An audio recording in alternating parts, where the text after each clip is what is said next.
Blessings, everyone, and welcome to my channel. My name is Cassandra, and you are watching Spotless Mind Tarot on YouTube.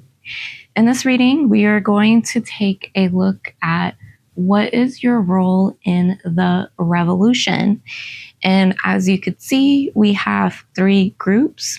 So the first group we have is Group A with the Malachite gemstone or crystal. Very wonderful, very heavy, full of life and energy. Then we have Group B with this rose quartz crystal. Okay, very pretty, very like accepting. There's a lot of acceptance with this one. Okay, let's see.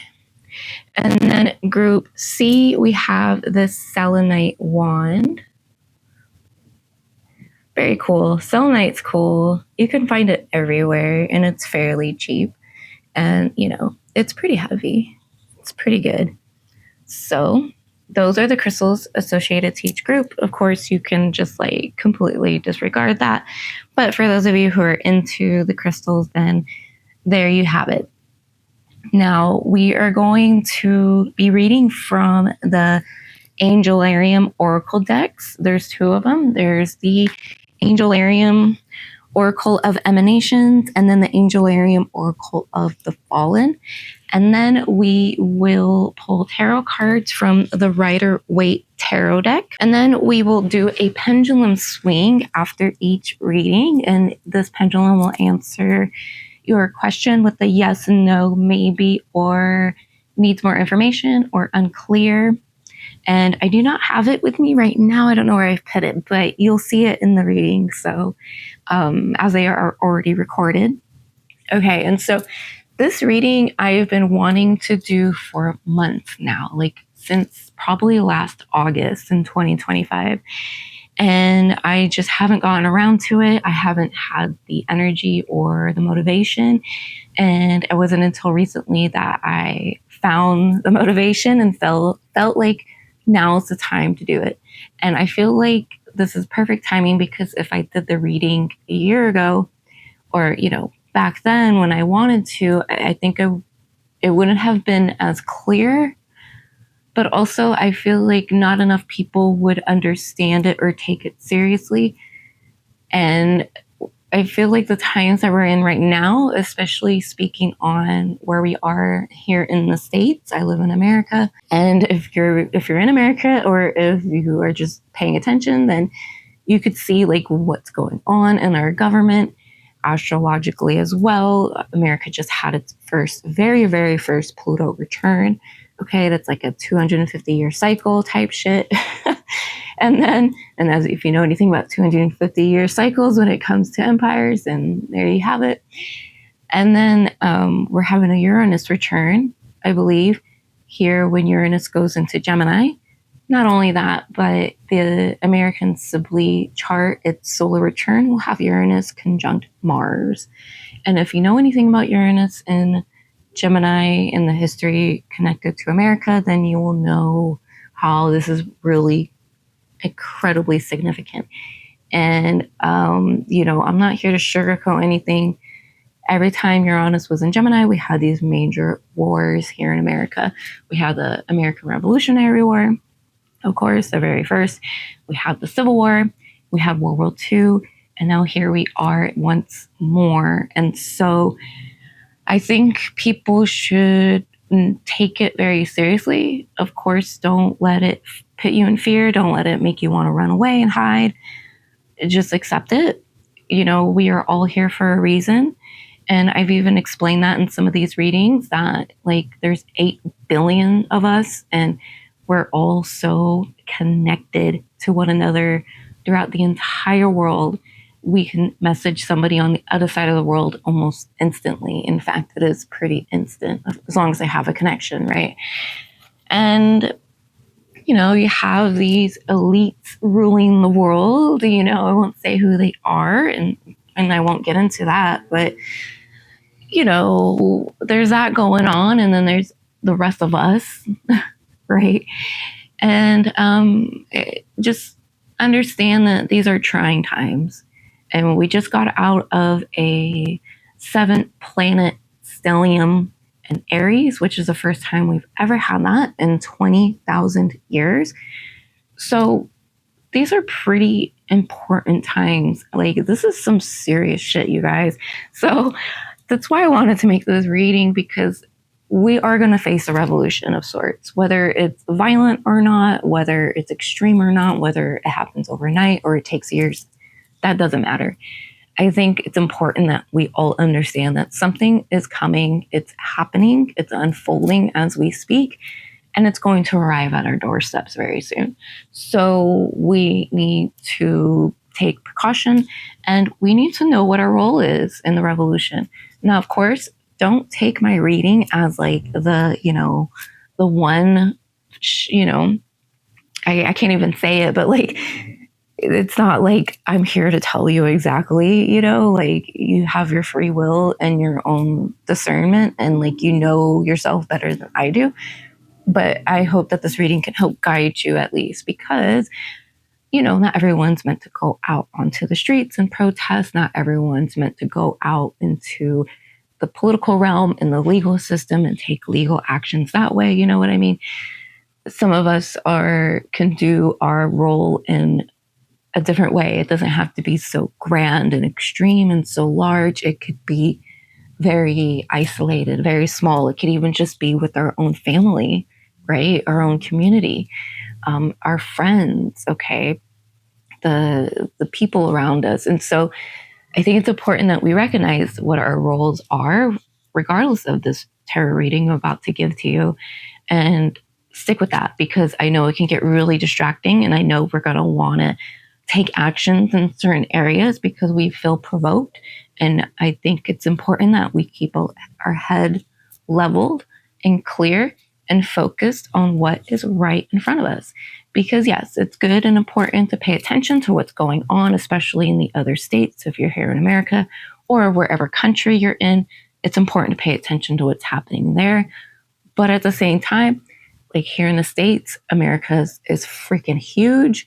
What's happening, and with the ICE raids, where was it? Like in Michigan, I believe.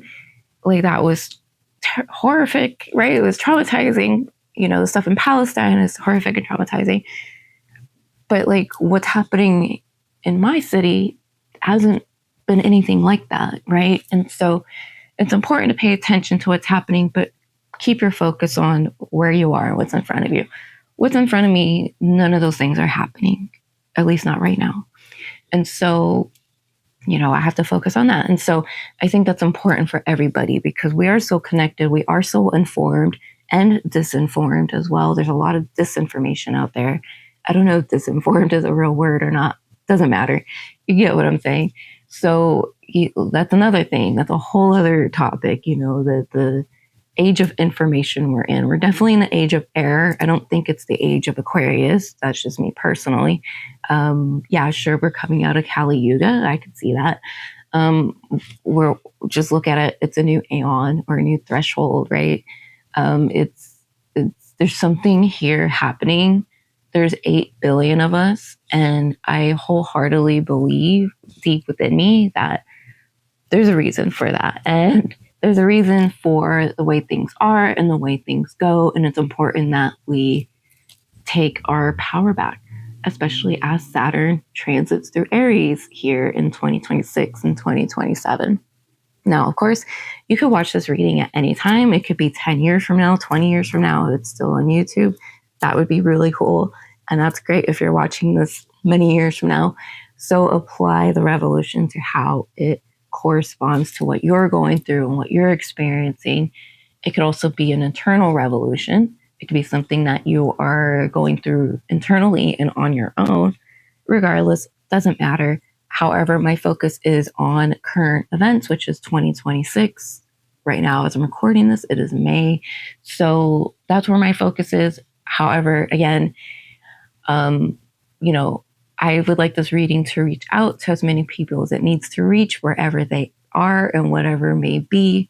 And I hope it applies to you. So I hope you enjoy this reading. I hope it's useful information. I may or may not do a part 2 later in the year, like in the fall. I think that would be kind of cool to touch base with you guys to group A, B, and C. And then like if you pick group B, then come back in the fall and see if I make a part 2, and then pick group B again and see what the updates are, or pick a new group, right? And of course, you can pick more than one group. You could think about a person in your life, someone close to you, your family, your friends, your lover, whoever, and think of a group for them and pick that group and watch it and see what their role is if you'd like. However, these readings are really long. They're all like an hour long each. So, only watch what you think you need to watch. There will be timestamps below, so you could skip to the parts that interest you. However, I do recommend that you watch the reading all the way through. And at the very end, there is a pendulum swing where you can get an answer to your question. Yes, no, maybe, not enough information, or unclear. You don't have to watch that if you don't want, but if you want that, you can skip to that part as well. So with all that said, I think that was a great introduction. I actually did not write anything down. I usually do, but I'm in a free flow state right now. And so, yeah, I'm excited for you guys to watch and listen to this and gain whatever insight and information you can gain. And I hope more than anything, I just reaffirm what you already know within you, because I think it's important that we all tap in and tune into our own intuition, our own psychic abilities, our own spiritual practice, our own heart wisdom, and listen to that, because that's going to guide you more than any tarot reader, astrologer, psychic, whoever. They're not going to lead you like your heart is going to lead you. So keep that in mind. We're all psychic. We all have ability to tap in. You don't have to tap in all the way. I understand. It's not for everybody. You don't need to be a psychic, but do listen to your heart and do listen to your inner voice and your inner wisdom, and trust it, and trust that it is there to guide you, even if it doesn't seem like that, that inner quiet voice, right? Sometimes it's so quiet, it doesn't seem like it's anything, but it is, okay? It's quiet because it's just not meant to be loud, right? So anyways, there you have it. And I thank you guys for watching. And please do subscribe to my channel if you're not subscribed already. I do have videos. I'm going to get back to doing the readings I was just doing like random little tarot readings a couple times a week. I will get back to that. I've been so busy and I've been focused on this reading for the past 2 months. So I finally have it out. And I have other videos on my channel if you're interested. And also please like this video so I know that you're watching, and that, well, I don't know who likes it, but it just lets me know that people are watching and appreciate the video, because this is all free for you guys. I don't expect any money from this. I'm not monetized. I don't know if I ever will be. However, I do this because I have the ability to, and I think it's important to share those abilities. So do like the video. It also circulates the algorithm. Also leave a comment. I would love to hear from you guys. I don't really get too many comments, so I appreciate it when I do get them. They mean a lot to me. And yeah, you could find all my social media links below in the description, Twitter and Instagram. Okay, that's the only places I'm at. And then I have an Etsy shop, kaleidoscopeescape.etsy.com, where I offer personal private tarot readings. And that is the only place you can get a reading from me. So if you get any unsolicited kind of scamming, anyone trying to pretend to be me, which hasn't happened yet, but I expect it to, just know that that's all a scam. And the only place you can get a reading from me is through Etsy. I also have jewelry. So if you're interested in that, then check out the jewelry, all handmade. Okay, my big thing right now is beaded jewelry. Okay, when I first started, it was like gemstone bracelets, and I've moved on to other things, and I hope to expand some more. So every time people support my shop and buy from my shop, even a tarot reading, I'm able to do more and offer more goods and services. So I think that's all I need to say. And let's go ahead and get started. Blessings, Group A, and welcome to your reading. If you chose Group A or the Malachite, that I have here, then this is going to be your reading. And what is your role in the revolution? Okay, so check out the intro of this video to get more information about what this reading is all about. Otherwise, we're going to go ahead and begin your reading. And at the end of the reading, we will do a pendulum swing. We'll do a yes or no, maybe or unclear answer to your question. So if you do have a question about this reading, about your role, about anything really, then at the end of this section of your reading, you can ask a question and I will use a pendulum to see what your answer is. Okay, so I have my sandalwood candle here and I have dragon's blood incense in the other room. So it's pretty potent, so I'm not going to light any incense in here because then I'm just going to be drowned it out with smell, and we don't need that. But we do have the scents going and we have the vibes going. I have singing bowls on, and so we're really going to dive into it. This could be a really long reading, and I do want this to be quite a bit in depth and, something to take quite seriously, okay? Of course, practice your own discernment and check the disclaimer at the very bottom of my description on this video. But I do feel like you should at least treat this with some importance, okay? And if any time you don't feel any connection to the reading, then maybe check out a second option, or I have other readings on my channel, or maybe I'm just not the reader for you, and that's okay. So yeah, we're just gonna get a feel for everything and see what comes up. So let's go ahead and look at your two oracle cards here. We are using the Angelarium oracles. We're using the Oracle of the Fallen and Oracle of Emanations, okay? And of course, these oracle cards I have already pulled, and later we will pull tarot cards, so I have no idea what the tarot has to say just yet. But I do have notes for you guys on these two oracle cards. That way we can get more clear message and perspective on what they have to offer. So let's go ahead and look. I'm just going to put this to the side. That's good.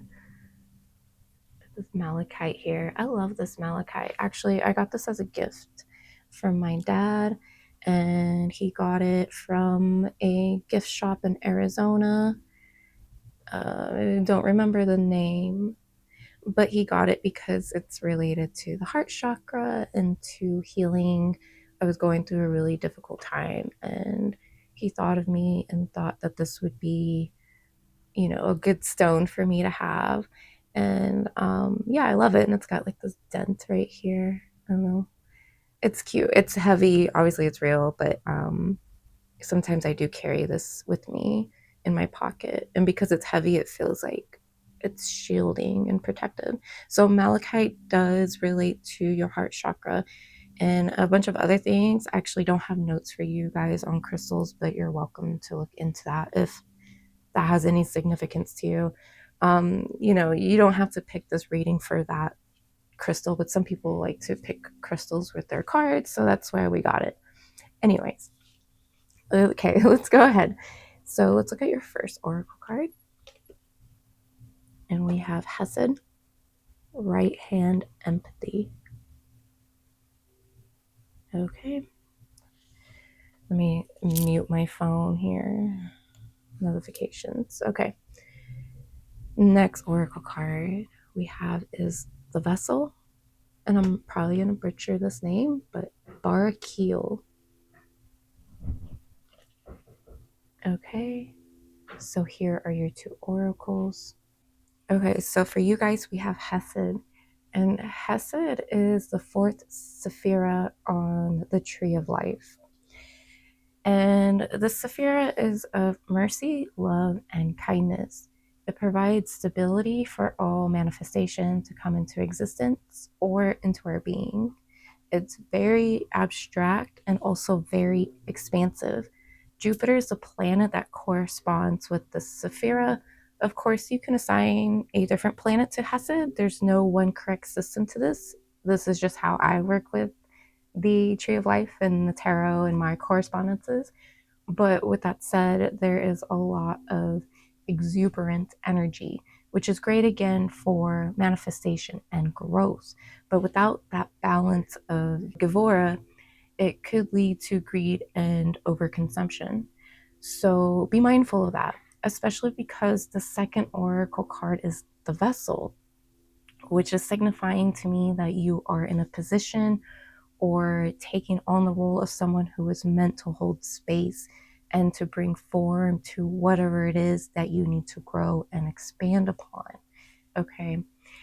And I feel like, with that said, Hesed could be seen as a role of a leader.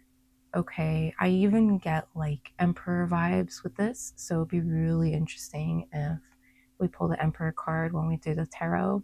And for visual reference, I have the Tree of Life here. This is actually something I made myself. If you would like to purchase a copy for yourself, you may do so on my Etsy shop, okay? And this is the Queen scale. This is the world of Berea, world of creation, okay? And this color scheme is based upon the Golden Dawn practice, although I do not practice the Golden Dawn or anything like that. But I do agree with their system in assigning correspondence to the Tree of Life through Kabbalah, and or I guess appropriately Kabbalah. I like to say Kabbalah when I'm talking about Jewish mysticism, and Kabbalah when I'm talking about like this stuff right here. Okay, so here's a visual reference of the tree for those who need it. And again, you can purchase this on my shop. I also have a black and white version where you can color in the tree yourself. And that's really good for like meditative practices, okay? And just like getting familiar with everything. Okay, so right here on the fourth Sephira, we have Hesed, okay? This is typically ruled by the 4 suit. So the 4 of Cups, so 4 of Pentacles, 4 of Swords, and 4 of Wands. Okay, and so, okay, and then Gevura on the opposite. Okay, so this is the balance. This is the polarity that we need, where Hesed is a mercy, Gevura is severity. Okay, and so it's kind of like the left pillar is more disciplined and the right pillar is a little more free. Okay, a little more has a little more autonomy and things. Okay, so I just wanted to show that on the Tree of Life so you're familiar with what this card represents and how it looks. Okay, moving on. So when I was meditating and like preparing for this reading, the message I got from Hesed is that your role is sort of like the role of Prometheus or the Promethean. So in this revolution, I do feel that you guys are taking on a persona of Aquarius, the archetype of Aquarius, and everything Aquarius represents, which I believe, and I'm sure many others do too, that this is the most understood sign out of all the signs in the zodiac. Like even Pisces is more understood than Aquarius, and that's pretty telling. And so with that said, Aquarius to me, I've always seen them in just the archetype itself as like the archangels. Okay, these are people, and I also say that too because I've read that there are far less people born under the sign of Aquarius than any other zodiac sign. So apparently there's a lot less of them. And if you're an Aquarius, then you're at the right place for sure. So welcome. But yeah, like these people are pretty rare. This energy I think is rare too because what Aquarius does is usher in the new world. Okay, Aquarius is all about an expansion. Okay, and it was interesting because I was thinking about how Aquarius is ruled by Saturn, but so is Capricorn. And Capricorn Saturnian nature is more structured and sound, and it's more like it's more disciplined. Okay. And then in Aquarius, it's disciplined as well, but it's more about new structures, right? Where Capricorn likes to keep tradition, Aquarius likes to invent and to just provide new experiences, okay? Provide new insight and new ways of thinking. I actually started my astrology, like getting into it and like taking it seriously. I actually started it in Aquarius season. So I find no coincidence in that either. But I feel like Aquarius season, whether it was this past season or in the future, those could be pretty powerful times for you to plan and to, I don't know, make moves. Okay. And so Aquarius is related to Prometheus or the Promethean. And that's actually a really good movie too. Hello, Lancelot. Oh, I'm sorry. It's out of focus. I'm sorry. It's been out of focus this whole time. Okay, so we have a visitation. He's what? You've never discovered fire? That is, I'm talking about Aquarius and Prometheus and my cat discovering fire. That's incredible. There's no way this was happening. Lance, it's hot. What are you doing? You're gonna burn your whiskers. All right, hold on a second. Anyway, so the story of Prometheus is that he gave fire to the humans. He stole fire for, or maybe not the humans, but from what I understand is he stole fire from Mount Olympus, right? And brought it down to Earth, basically. Okay, and so we'll get into Barkeel. I don't know if I'm saying that right, but we'll get into him too, because he also has this Aquarian energy, and I'll tell you why. And then my cat discovering fire, like you can't make this up. Okay, and so with that said, Prometheus and Aquarius are the vessel. Okay, it is the vase of Aquarius, which is like the symbol for Aquarius is a vase. And sometimes you see in the constellation, like the image that they draw up for the constellation, you see a man, looks pretty Greek, right? Pretty Roman looking, probably more or less Greek. And he's has a vase, a large vase, and he's pouring out water. And that water is the cosmic water. So it's not literal water, but you could look at it as more like aether, right? Or like another, like a fifth element, I guess, right? It's something that is just, it's cosmic. Okay, and so it is pouring the cosmic stardust into our existence, like taking it from the void, right? The vase, an empty vessel, and pouring it out into existence. Okay, and everything I've said so far in this reading, I think you can get why I'm saying all this. Okay, which is also very fitting for Hesed, because Hesed is a vessel as well. I mean, all the Sephiras are vessels, right? And so, but it's one of where, this is where things really come into manifestation. Like this is where things begin to come into physical form, is through Hesed. So you guys are like a pinnacle. You guys are the Aquarian, to where you guys can usher in the new future. So far in this reading, your role in this revolution is to bring in the new future, quite literally. Like you guys are setting up the foundation and the blueprint for the rest of us. And that could be on a grand scale, like a worldly scale, or it could be just your local community. It could just be a few group of friends you have, you know, like just a couple of you guys. Like you could be like the ringleader, and I guess you could say, in any way, shape, or form. And so our role in the revolution is that it doesn't matter how big or small it is, it's going to make a huge impact, especially for yourself. And I think that's something to keep in mind, is that we're not in the age of Aquarius. I don't believe that, but we are in an Aquarian age, largely because Pluto is in the sign of Aquarius. Okay. And then we're going to have Uranus move into Gemini here pretty soon. And so, and it might even be there already as you're watching this video. And so there is this air energy being activated, and Gemini and Aquarius are going to work together, Uranus and Pluto.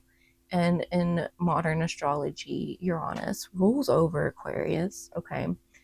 And so, yeah, there's going to be rapid expansion as well as deep transformation, okay, in this air dynamic between these two planets, which I'm not going to get into in this video, okay? But with all that said, I think you guys have a pretty good idea of what I'm getting here in this reading and what your role is so far. Okay, and so let's move on to the second oracle card, which is the Vessel, Barakil. I don't know if I'm saying that right, so I do apologize. I'm not trying to call upon anyone either, so I kind of like okay with mispronouncing names because I'm not trying to invoke anyone. Okay, so I got this from Wikipedia and of what they said about Barakil. Okay, Barakil was the 9th watcher of the 20 leaders of the 200 fallen angels that are mentioned in the ancient work called the Book of Enoch. The name means lightning of God, which is fitting since it has been said that Barakil taught men astrology during the days of Jared or Yared. Okay, and so, excuse me, this is why I just like am so blown away that these two cards are together and channeling into that and picking up on the Aquarian energy. And then Barakil was the angel who taught humans astrology, right? There's all these fallen angels that came and fell to earth, right? If you know the story in the Bible or in the Book of Enoch, at least. And, a lot of the angels were mischievous in their own ways. The reason why they even were fallen is because angels have free will. The archangels had free will, and they disobeyed God, basically. And so there are angels who taught human science. There are angels who taught humans agriculture. And then we have Barakil who taught astrology. I mean, there's even an angel who taught like makeup, which I think is Azazel. What is it? Azazel? No, I'm saying it wrong. I don't know if he was the one who did that, but I'm pretty sure it was him, or like even like Lucifer could have taught humans makeup. Anyways, I could be very wrong. So yeah, this just goes along with the message I've been giving you guys so far in your role in the revolution. Okay, and so I feel this is really powerful, right? Like we're all going to have our own roles regardless of this tarot reading I'm giving. But for you guys to be here and to still be watching this reading, you definitely would at least agree, or you're interested in what I have to say, right? And so I think for you guys, you have a very powerful role in the sense that what you do in terms of how you change history for everyone around you and for the people behind you, in generations to come. Because that's something I think a lot of us don't think about, especially millennials. We tend not to think about the generations behind us because we felt left out in our own ways. Like we feel like the boomers have left us out, and they definitely did. But so it's like a toxic trait we could have, is that we do it to other generations. Like we're just not really mindful about what we're doing and how we're setting up the future. I think one thing I could give an example of, my cat's back. Hopefully he doesn't. Don't get close. You're gonna burn your whiskers.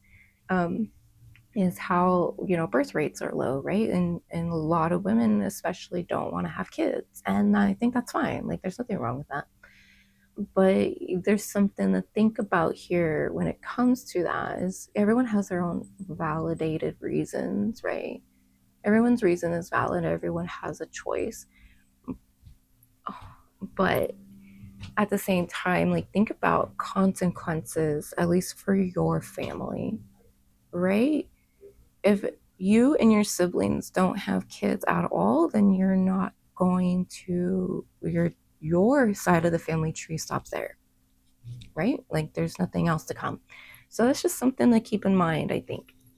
So with all that said, you guys have such a responsibility when it comes to what comes behind you, because yes, this moment in time and your moment in time is what's most important.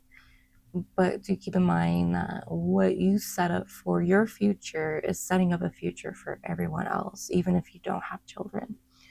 So I think that's just something really important to think about. Think about the youth.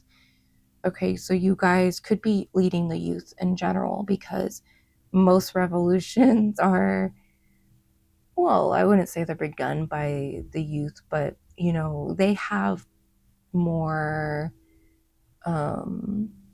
okay, so for example, like they say, a lot of college kids are more liberal, right? And they're more willing to go out and protest and fight for injustices in the world. And there's a reason for that, compared to like people who are older, who have basically, fallen in line already. They've already developed, a life for themselves and all that. And so they tend to, follow the rules and not complain too much, And so, I mean, we complain, right? But not really take too much action compared to like the youth, who would actually have more free time and more of a willingness to do that. And so, with all that said, like, keep that in mind. Like, and you see it everywhere too. Like, a lot of political movements go after the youth because they know that, like, that's where you go, okay? Because they're gonna carry out your agenda for generations, decades, I would say, not generations, for decades to come. So keep that in mind, that you could be leading in a way that is setting up for decades to come. And so with these roles, I haven't done the other readings yet, and I haven't even recorded the intro. So like, I'm not entirely sure where we're going with this when it comes to this reading, but like, I have a good idea. And I've been called to do this reading for months, okay? And so that's why I'm kind of like taking it, making it pretty important. I don't want you to take it seriously. Don't take it seriously, but I do feel like this is a really important reading to come out at this time. And I feel like it's perfect timing too. Like, if I released this months ago, maybe it wouldn't have hit the same way. But I think everyone's on board with what's going on, especially if you're in America. Then, and if you're on Twitter, especially, then you're seeing like everything, and compared to most. So, yeah, like there's a lot going on, okay? And again, you guys have the role of the leader and the role of the emperor. So now I'm going to read from the book, Angelarium, Oracle of Emanations. And so this is for Hesed. Hesed, right hand, empathy. The fourth emanation, the hand that embraces the healing tears brought on by the forgiveness of sins, each kindness repaid in kind.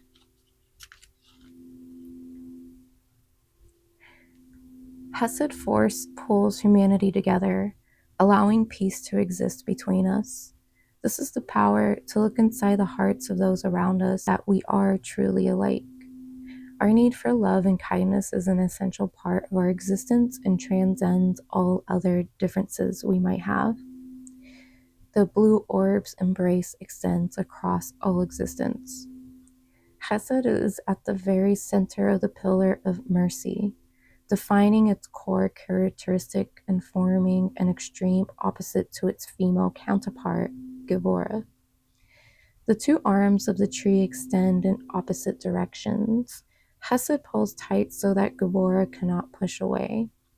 This wrestling match cannot be won by either side, Yet the struggle itself is meaningful because it is a struggle that defines our morality. Hesed can be found in kindness, charity, and love. Now we will read from Angelarium, Oracle of the Fallen, and this is for, my bad, this is for the vessel Barraquil.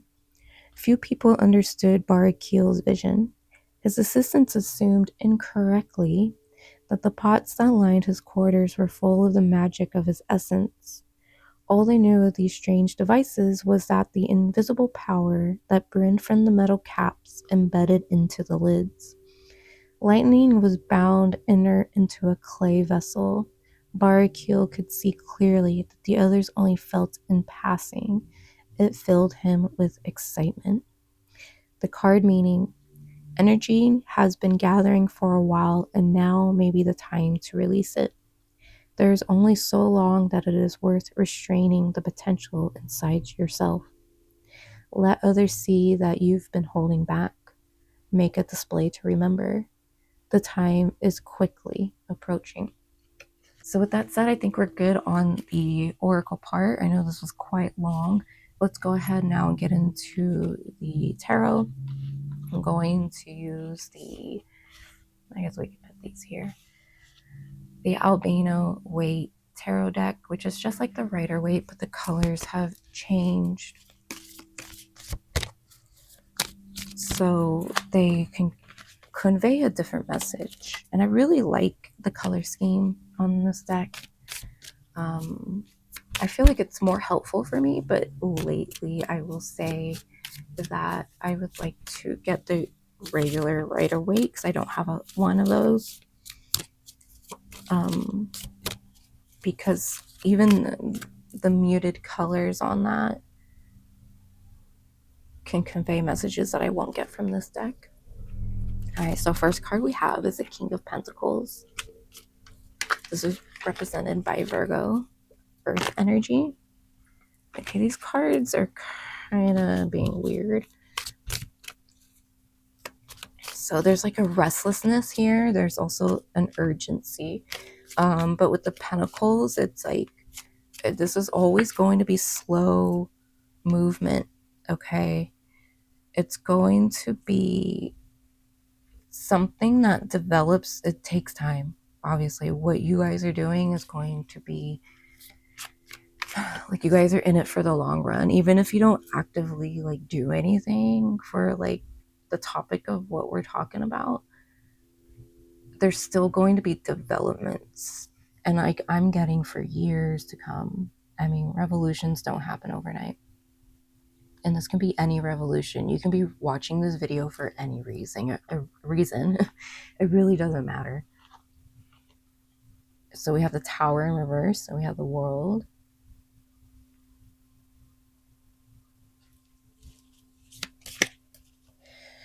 So the Tower is signifying the collapse. And this is something that I've been feeling for a long time, at least since the elections we just had.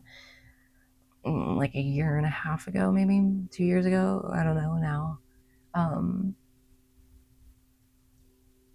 The Tower is the collapse. It's in reverse. So it's, what I'm getting is it's like a slow fall. It's like a slow decay. But also with the Tower in reverse, this could show resistance. So you guys will be resisting the collapse a lot more than maybe some others will.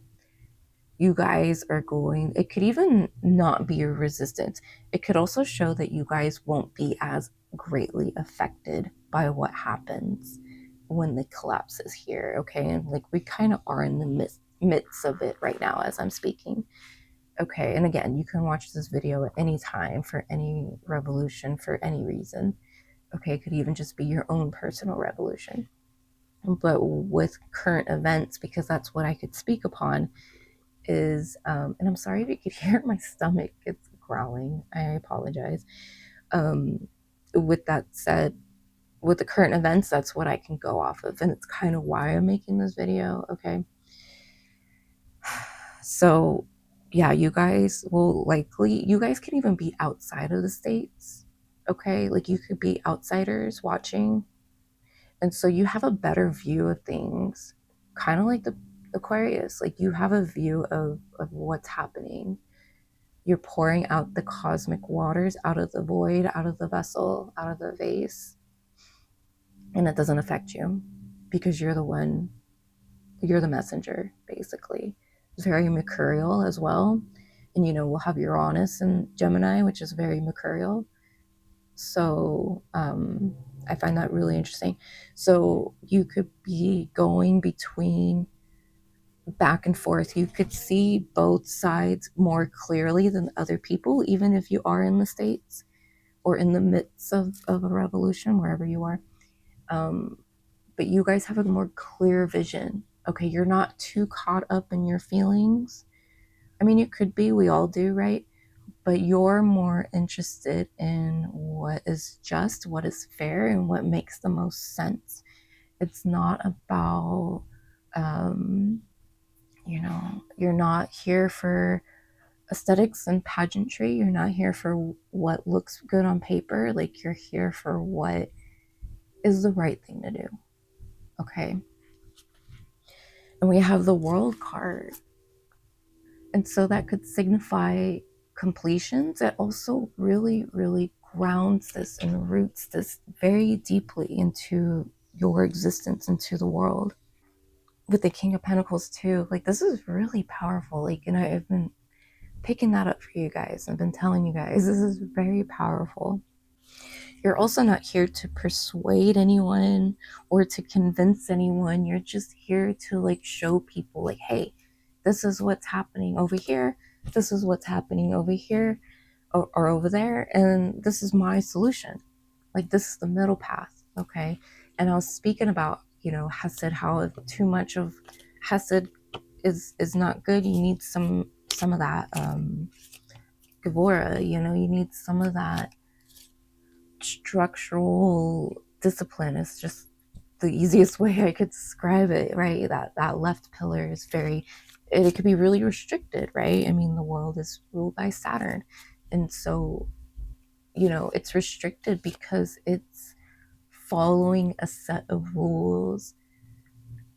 Okay. And like with most things, right? Like, you can't play a board game properly without following the rules. I mean, you could try, but you're not going to get the results you're supposed to get. You're not going to get the true reason for playing the game, right? And so that could be another thing. Like, you guys will be playing the game, whatever that means. I feel like some of you could be politicians, or you take a very strong political stance. You might even become future politicians. You could even become future leaders of movements. Whether it's large scale, small scale, it doesn't matter. It's definitely very community orientated is what I'm getting. You guys definitely should really, where you should focus the most is your community first, unless you feel you have a higher calling and a higher purpose. Obviously, go with that. I mean, even working with your community is a higher calling, right? But I mean, like, a larger calling. You guys take that middle pillar, that middle path, because it's not only is it more neutral and it doesn't sway back and forth, but it's definitely more grounded and it's more clear cut. There's more structure in that, I feel, because even though I say the left pillar is structure, it's like it's structure of the will, I guess you could say. Okay, it's more in alignment with you instead of like the status quo, which is interesting because Aquarius is like both. It's the status quo and it is also the rebel. It's that balance between both. And I think that's why Aquarius is such a hard sign to understand. I do want to get more cards.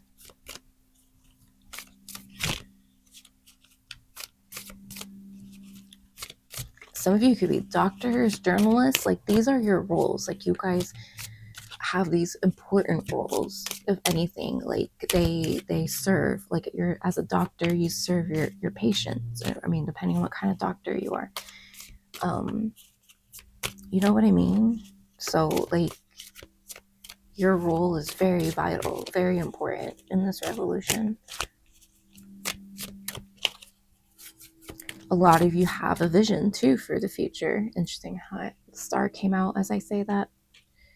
I wasn't even looking at my shuffling. I was looking off to the right side of me, top right of me.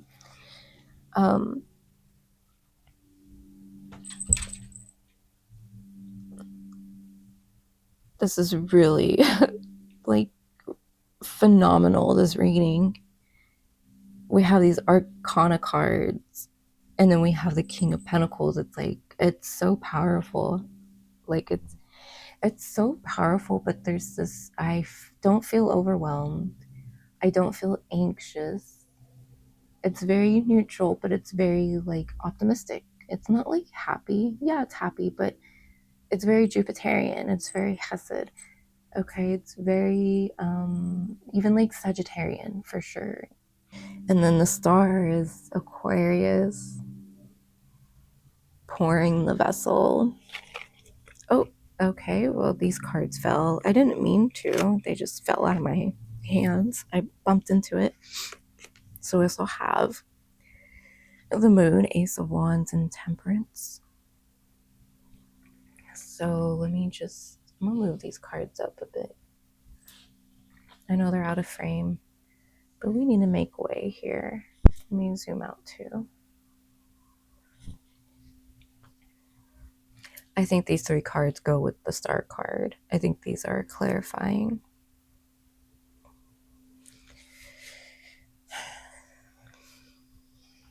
Just give me a moment.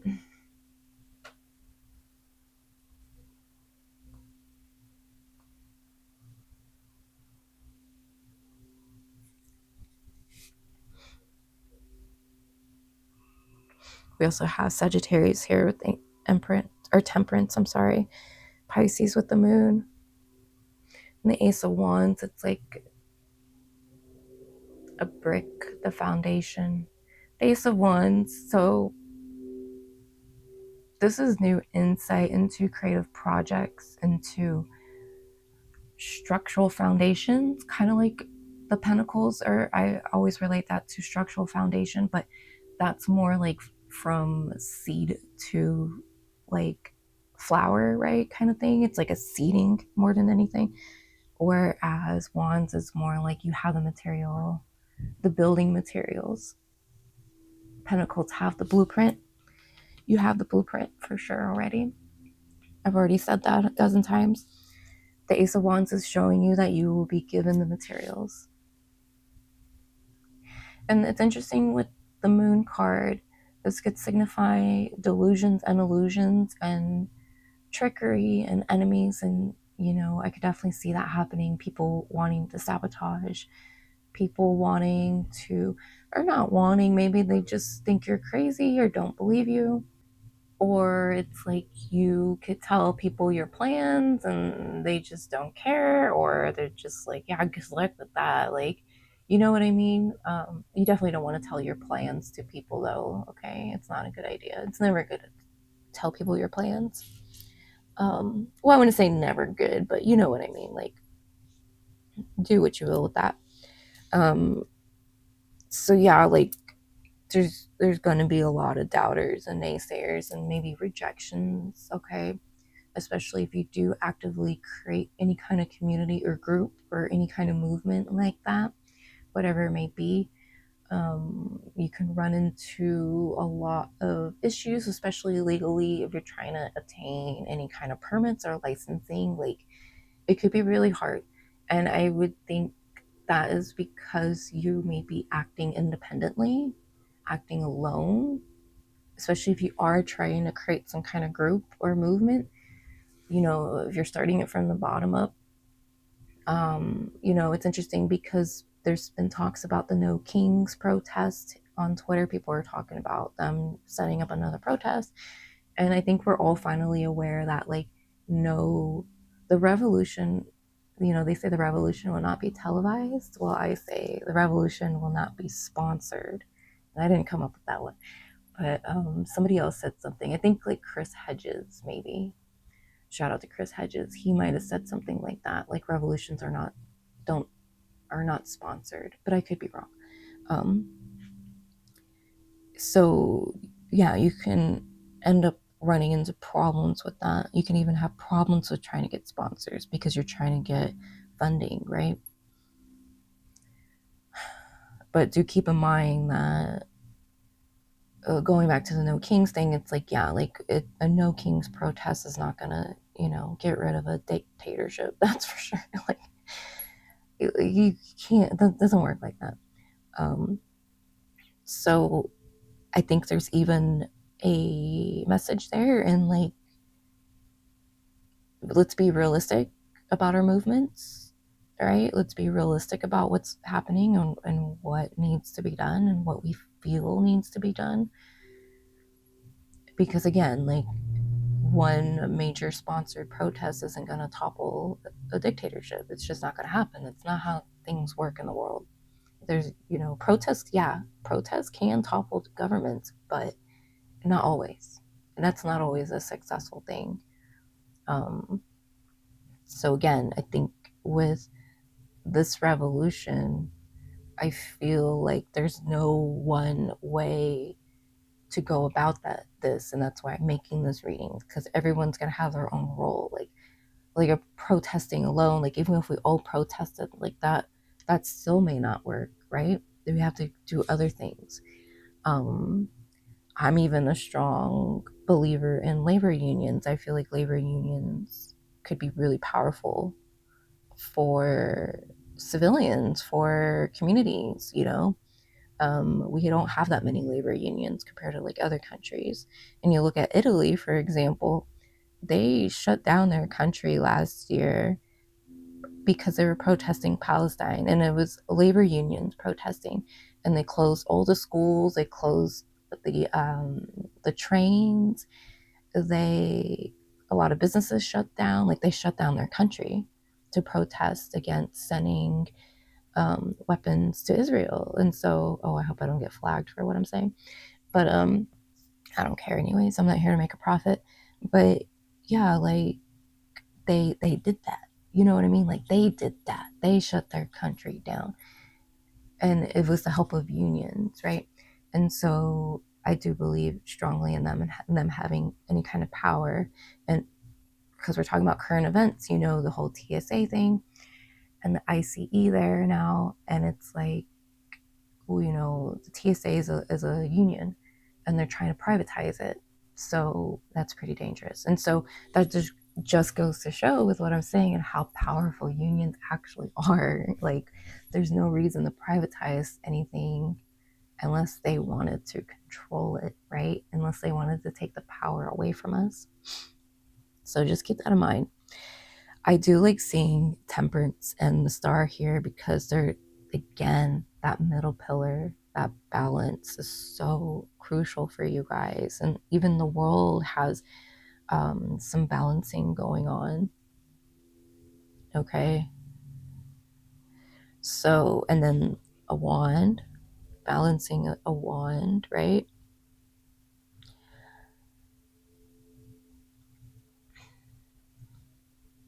There's a need to be very, like, keeping receipts, like keeping track of everything. That's really important, especially with Temperance. This is about management. This could be money management. I feel like there is something here when it comes to funding, when it comes to your role. It could even be as simple as raising funds so you can help out your local community. Because I really feel for most of you, like, that's the main objective here is looking out for the people around you, the city you live in, or whatever it may be. Okay, or just a particular group of people, right? Like, maybe you just want to work with a particular, like an all-woman group or something like that. You know what I mean? So keep that in mind, that, checks and balances, keep track of everything, keep written records of things, okay? Because I think that is going to, you may need that, because I do feel like there are legal things here involved, And so you might have to show your receipts, or you might have to prove something, you know.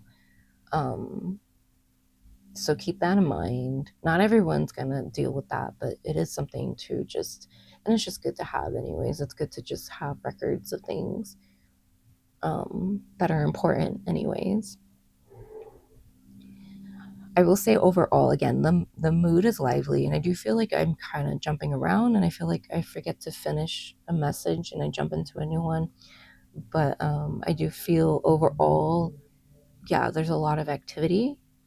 Okay, there's a lot going on in general. I mean, there's chaos everywhere, and so you really just need to focus on the one task at hand, the one goal at hand. You might even could benefit from just writing down things like, what do you think your role is, right? Like, and what would you like to do? And, you know, what are your obstacles? Well, what are your barriers? And work with that. Like, how can you find solutions, basically? I think a big part of your role is finding a solution, is finding that middle ground. And it's not about compromising or anything. It's just going with what's realistic and what makes the most sense and what benefits the people more than anything. Okay. Pisces does have like a humanitarian vibe archetype to it. So does Aquarius. I can kind of get that from Sagittarius too. They Sagittarius is very community orientated. Like, they really care about their group, like their people, right? They're very into that. They also make great managers. Okay, they aren't so they have vision and drive, and they're not too caught up in feelings, although they can be. I mean, it is a fire sign, but it's like they don't let things hold them back, and they're more optimistic. I would say Capricorn like struggles with those things. Like, nothing holds them back either. If anything, Capricorns hold themselves back, but like, they still get it done, right? And so, like, these signs, especially Sagittarius, Capricorn, Aquarius, I do feel get things done in their own ways.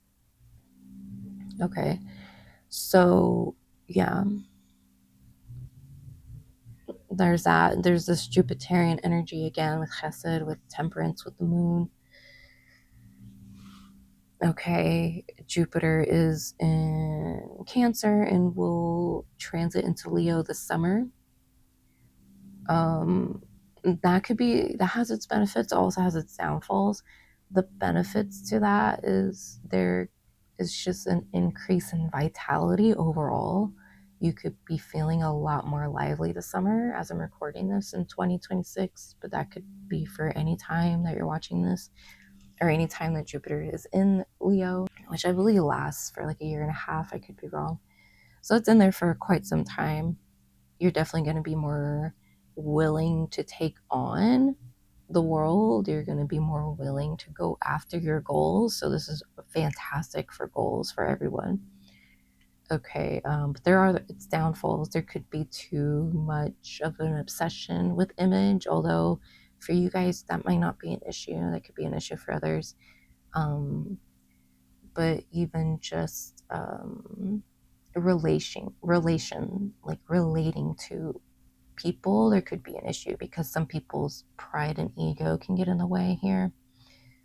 But yeah, that could be an issue. Okay. Well, I've got a lot out of this reading, and I'm curious to see what I said when I go edit this video, because I kind of forgot a lot of what I was saying. That's okay though. But I think so far, I think I got what I needed out of this reading for you guys. Honestly, I feel like I could end up making a part 2 later on this year, but for the most part, I think this is the basic foundation of the beginning, really, which is pretty exciting. And again, I do feel like you guys are going to be outside of a lot of things. A lot of things aren't going to affect you directly. Okay, maybe emotionally, mentally, sure. But there's going to be a lot of impacts that may not be too much of an issue. Like gas prices rising, like maybe that's not an issue. Like maybe money is not an issue. Okay, so yeah, with that said, there's that. Just also be mindful of not being too resistant though, even if things aren't infecting you. Like pay attention to that. Are you resisting or is it really not affecting you? I think that's something to keep in mind here, because it's important to not resist when it comes to the Tower, but it's also really important not to get swept up by it either. And with the Star card, just know that things, again, I mentioned how things could take time here. It's a slow progress. It's for years to come. And that could just be because of needing the right alignments with the Star card, whether it is astrological. I mean, everything's astrological in my opinion, but it could just be just timing with anything and everything in general, to know that things come when they need to come. There's also some purity here I'm sensing. I mean, the Star card, the woman is completely nude, and then on the World card, she's nude, but she's covered by purple ribbon. Purple, I'm not thinking of the name right now. Yeah, anyways, so there's like this innocence and purity to that symbolism. You know, you're not hiding anything. There's no mask. There's nothing being hidden. It's a rebirth too, but it is that, like, taking the mask off, taking the blinders off, and just being more authentic, more pure in your intentions and your vision, more realistic, I think is the most important thing here. Okay, so I think I'm gonna close the tarot portion of this reading so far. I hope it was good. I hope you resonated, and I hope you were able to receive some important information and messages from this reading. More importantly, I hope my readings just confirm what you already feel and know about yourself, because that's essentially why I do tarot, is to guide you, to continue guiding you on the path that you're already on, that you've already set for yourself, okay? Or to help you get back on track, if anything. So let's go ahead and we're going to move into the pendulum portion. So if you have a question, then you may think about that question right now. It could be in related to this reading or just anything in your life at this time. You know, if you just have a simple question, it doesn't have to be simple, but you know what I mean. Okay, and then think about that, meditate on that, and we will do the pendulum. Okay, so now we're going to take it into the pendulum portion. So I told you guys to think about a question you may have, think about it, and now we're going to get an answer. So clockwise is yes.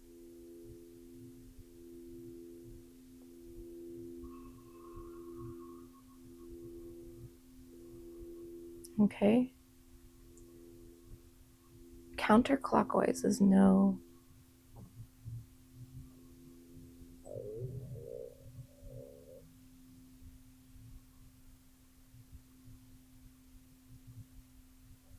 Okay. Left to right, or right to left is maybe.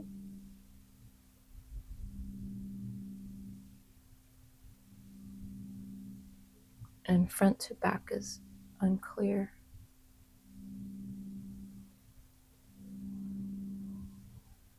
Okay. All right. So what is the answer to Group A's question?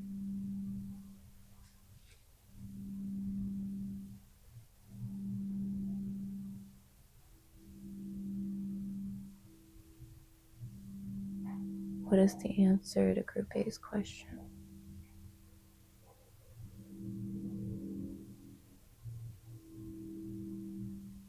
Sorry, I'm trying to keep my hands still. What is the answer?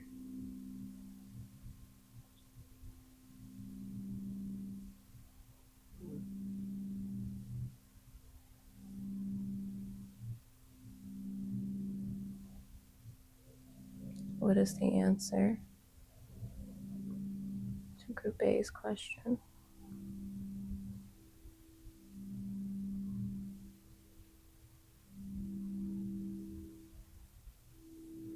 It's clockwise, so the answer to your question is yes.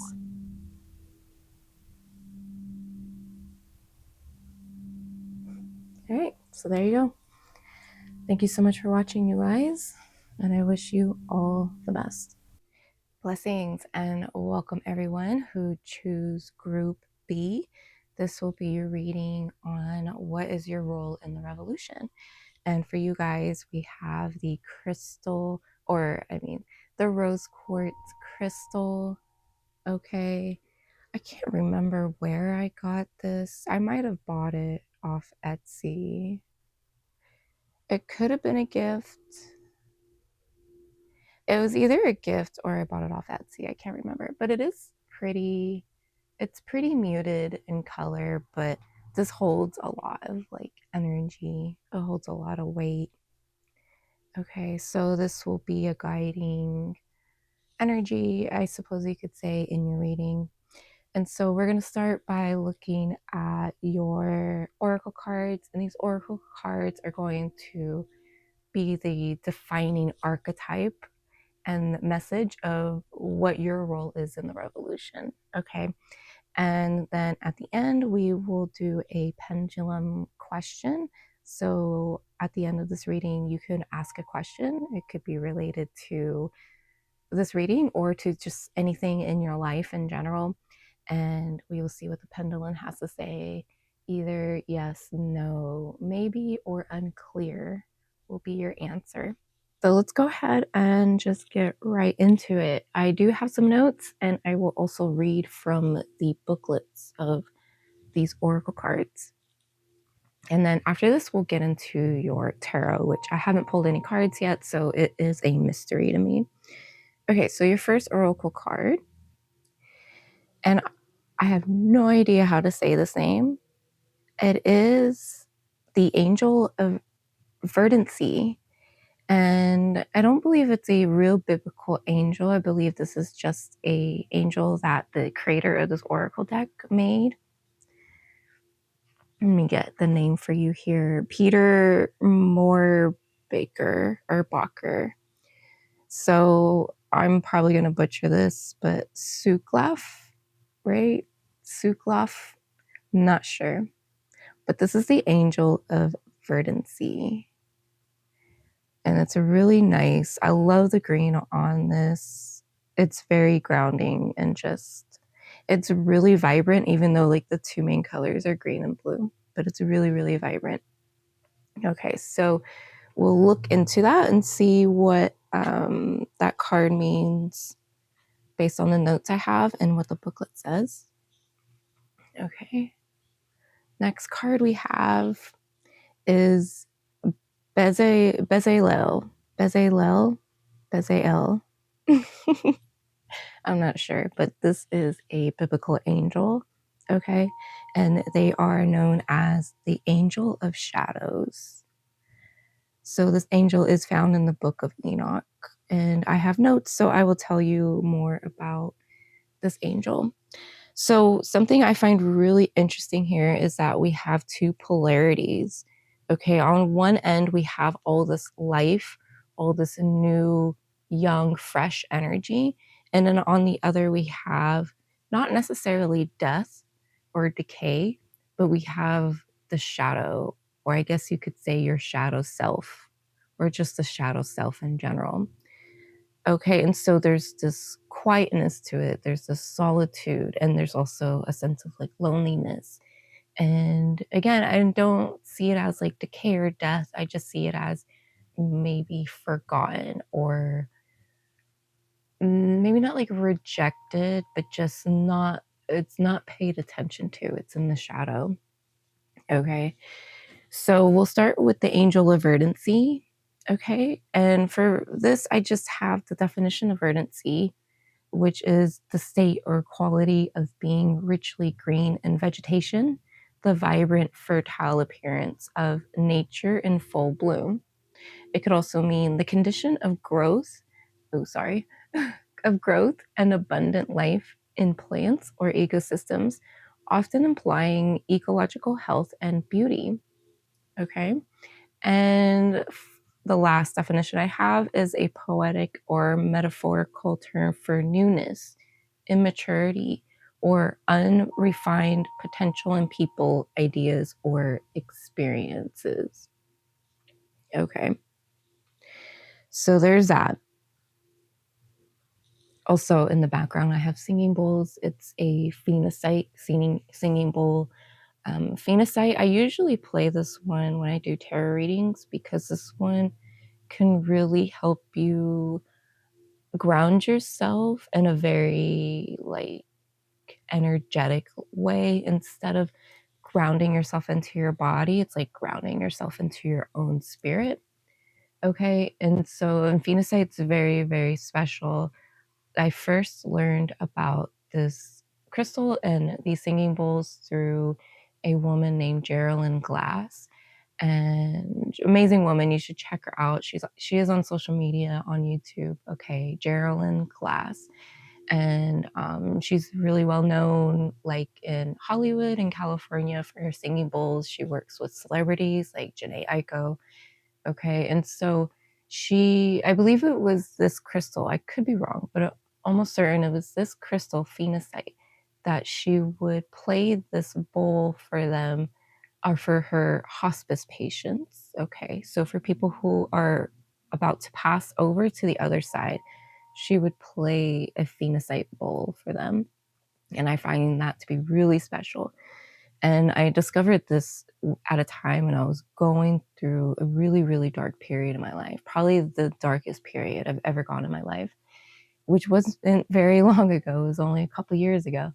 And I felt the healing qualities of it. Like I felt a sense of peace, you know, and a sense of presence as well. And it really helped keep me grounded and rooted in my spirit, because at the time I was going through something really traumatic, and I would constantly find myself coming out of my body, and not like in a like out of body experience that sometimes you might get when something like amazing is happening. Okay, or you might hear that for like artists who are on stage, they say they have like an outer body experience to where it's like they're there but they're not.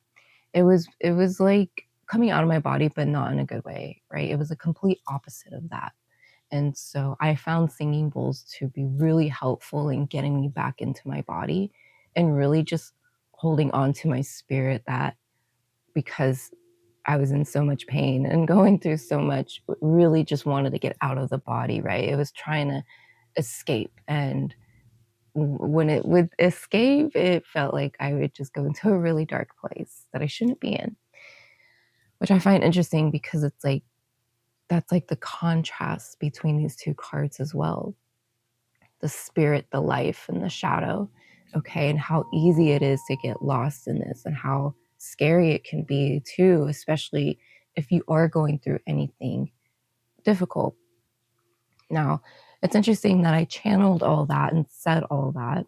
I mean, I shared a story about myself, but the fact that it's coming out in this reading, and it's nothing new. I've told these stories before. It's part of my journey to kind of like talk about them and discuss them, not in its full entirety, okay, but I'm able. There's just something to it. I have my purpose in it, okay, but so it's not like nothing. Yeah. Anyways, I find me sharing that to be important for myself, but I also understand that that can help someone else. When you share your story, it doesn't matter if it's a bad one or a good one, any story that you have that's yours. When you share it from a very authentic place, it helps other people connect to their own authenticity and to their own stories. And it could also help them relate. And as a Libra rising, like, this is my best way to relate to people, is through my own personal experiences that I can identify in someone else. Okay, especially anyone who's going through anything, any kind of suffering or any kind of loss or trauma or depression or anything like that. Okay. And I have been meeting people over the years who do share similar experiences as me. And so I think there's a greater purpose and reason for that. There's a reason why we do come together. So for you guys, so far what I'm getting is that you guys have a role of the healer in this role, in this revolution. I'm sorry. You have the role of a healer in this revolution. There we go. And it's because of your ability to, you've probably had the same experience I had, or something else in your own way. You basically have gone between both worlds. You've been here and you've also been there.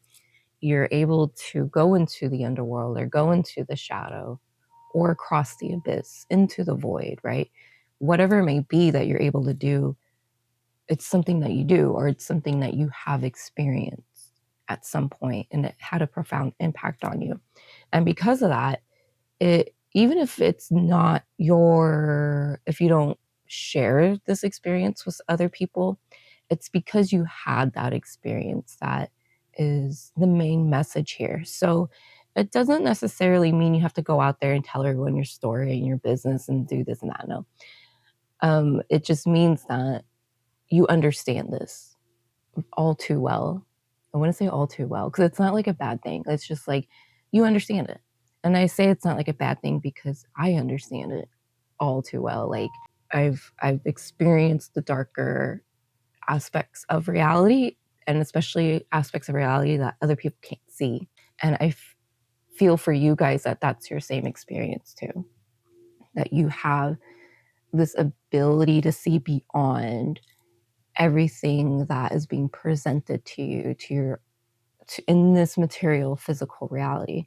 Because we all know, and I'm sure those of you who are watching understand, that there are levels to this shit, right? There are levels to realities, whether that is dimensions or like a multiple universes stacked on top of each other. Like, it doesn't necessarily matter, right? You just understand that there are other aspects that they're not necessarily beyond our perceptions. I mean, they're out of reach is how I like to look at it, because we all have the capabilities to go there and to discover it through practice or through initiation, or just naturally. Some people are just born to be able to do that. So it's not like it's unattainable or unreachable. It's just beyond, right? It's beyond the veil.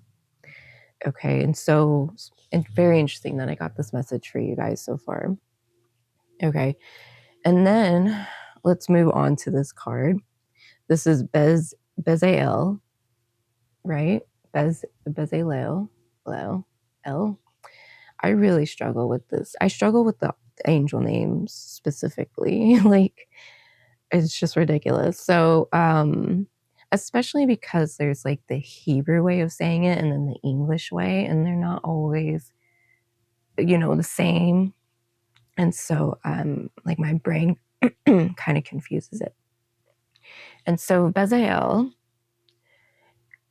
was the 13th watcher of the 20 leaders of the 200 fallen angels that are mentioned in the ancient work called the Book of Enoch. This angel is probably one of the most controversial of the list of fallen angels in the Book of Enoch. He is often left off the list of angels from chapter 6 as a result of the problematic transmission of the text. Okay, and it goes on, it would provide some more facts and information. So he's barely mentioned in text, and there's conflict and reason for that. But aside from it, because he's even mentioned at all, I think is good enough for us. This name, it translates to God's shadow. The Hebrew meaning is shadow of God, and then the Greek meaning is damaged. Okay, so I've got this excerpt from a website, which if I remember, I'll put a link to the source in the description. All right, and it says Bezalel, whose name is Hebrew in origin and means shadow of God, is often mentioned within esoteric and Jewish mystical traditions. While some sources suggest that he is a fallen angel, others propose that Bezalel is an archangel who belongs to the order of angels known as the Seraphim, famous for their 6 wings and their close proximity to God. According to Kabbalah, the mystic quest in Judaism by David S. Ariel, Bezalel is associated with certain aspect of wisdom and understanding. He is often included as a chief among the angels, suggesting that he holds a position of prominence among these celestial beings. Remnants of his fallen character are traced back to certain apocryphal texts too. I'm sure I would fuck that up. I always get it wrong. I know how it's said, I just can't say it. There are some narratives that propose Bezalel engaged in an act of disobedience, which led to his fall from grace, which is kind of the case for all the other angels too, at least of the fallen. He's often contrasted with his counterparts like Michael and Gabriel, who remained loyal to God. Okay, so he's definitely one of the baddies, one of the bad boys. Okay, and a lot of that has to do with the fact that the archangels were said to have been the only ones who have free will compared to like humans or lower beings, you know. And I say lower in the sense that like our hierarchy when it comes to our closeness to God, there are so many things above us that are much closer. They have more autonomy than we do in that sense. And so the fallen angels fell because of their free will, because of the choices they made and the bad things they done based on their will. So they were punished for that in that way.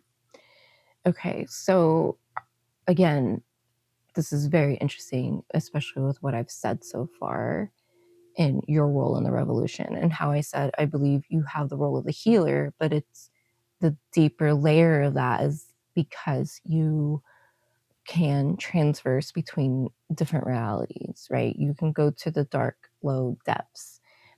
Whether or not you choose to, that's not important. Again, it's the fact that you've been there and you've gone there. And so you've, with that said, you probably experienced a great amount of pain at some point in your life, either throughout your life, whether it's spiritual or something else like health related. Again, I feel like it doesn't necessarily matter too much. I mean, it matters to you specifically, but because I'm reading to a large audience, you know, like how these things manifest is unique to each and every individual. Okay. So now I'm kind of losing my train of thought here.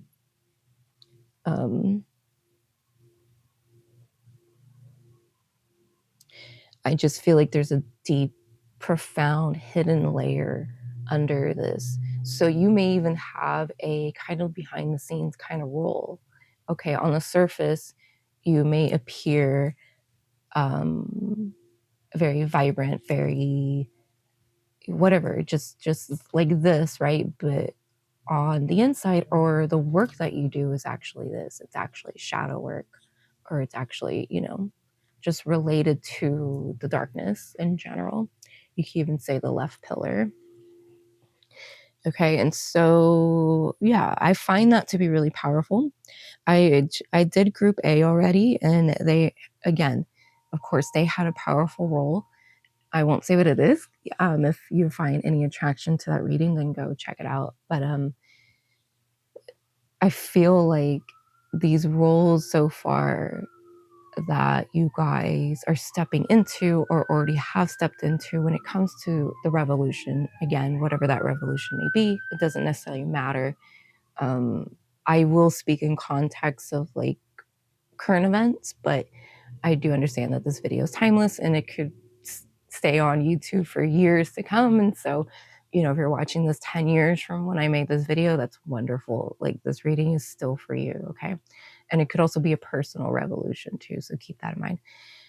Whatever the case, this is a really powerful revolution, for whatever reason you're watching this video.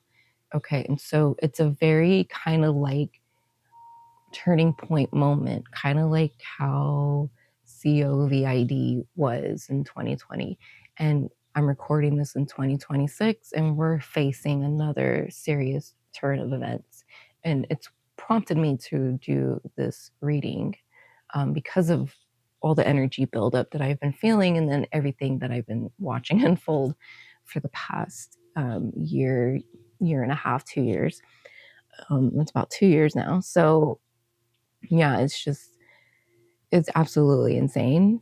And I feel it's really important to, like I've said for group A, that, and not necessarily to take it seriously or take this reading seriously, but to see that this is really, really important. Okay. And your role is very vital and very important, however it may play out for you. Okay. So with that said, I think we should go into the tarot portion now. Let me just move everything. I still want it in frame. Let me just kind of move everything though out of the way. So I put these two guys here. Oh, and I forgot to read from the book. So let me do that for you guys. So we'll read from the first one, Oracle of Angelarium, Oracle of Emanations. And this will be for this guy, Angel of Verdancy. Okay, so Suklaf, Angel of Verdancy. Of course, I'm butchering that, I'm sure. All right, it says, the wind moves through the grass in waves, carrying with it the seeds of growth. It flows across the landscape and burrows into the cool soil. Beneath that fallow earth, seeds vibrate and burst, changing the loam. The transmuted life already craving the open air and the ecstasy of sunlight. It is nature and natural for plant life to seek the sky and the blessing of the sun. With this simple act, no prayer, the dominion of Suklaf expands. With open hands, Suklaf denies decay and defies entropy. Very interesting. All is verdant where Suklaf wanders. Let your roots take hold and allow the gaze of Suklaf to fall on you. It is the season for blossoming. And the signs for this are a branch, a flower, and a seed.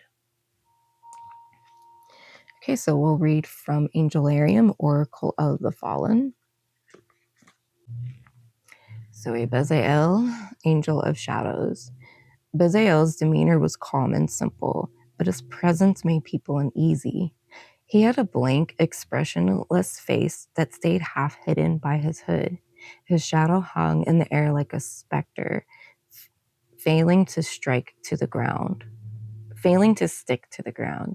This twisted impersonator projected a ghastly sense of lifelessness as it floated nearby. In the right light, it was harder to tell Bezalel and his shadow apart. If you couldn't say for certain which you were looking at, it was easier to just avert your eyes. He was kind to his brothers and the few friends he kept, but even still, to everyone else, he was a creeping death, an unsleeping, unblinking dread that existed everywhere and nowhere all the time.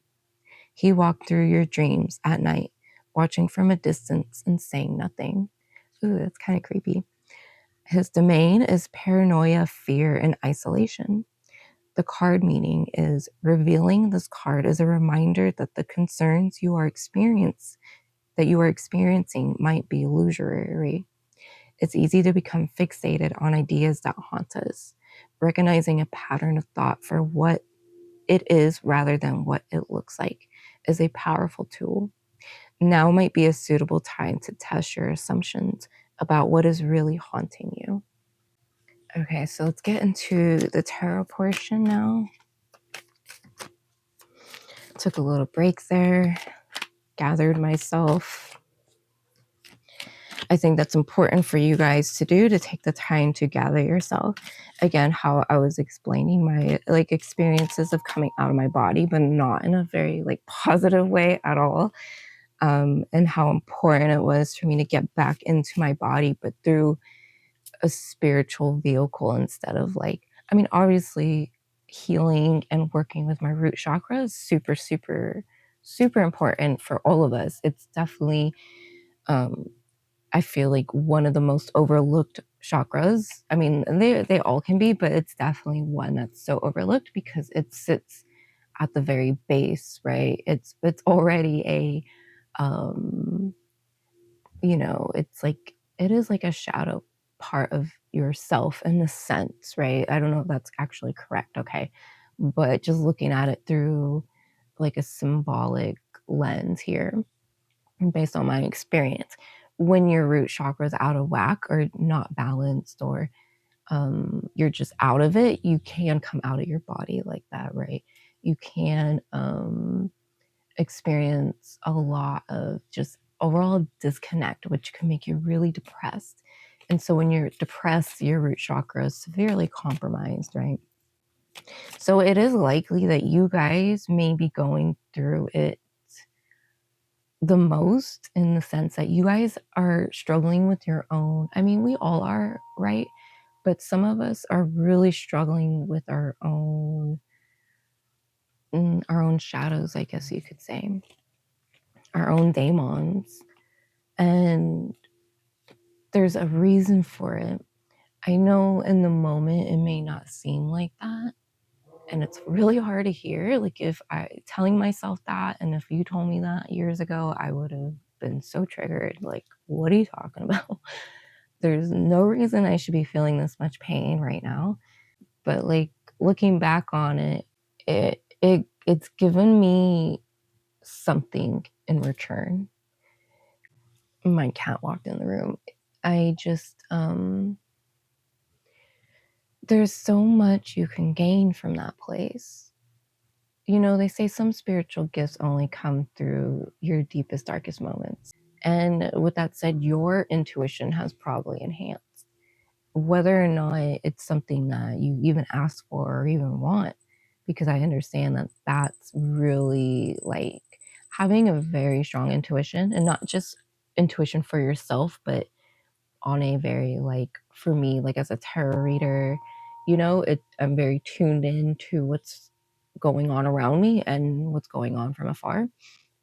And so it's a huge responsibility and it's a huge burden to bear. So you guys may be part of that group that I'm also in, of having to carry the weight of the world and the weight of all the chaos. You may even need to constantly cleanse and constantly like log out of social media, for example.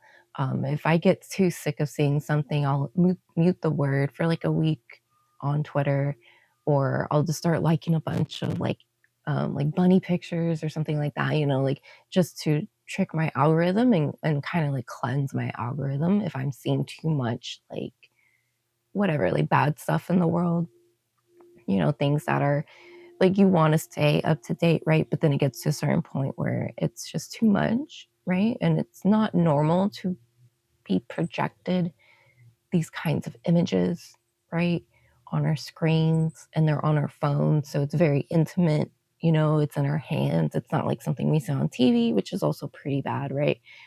But it's highly personal when it's on our phones because it's in our personal device, right?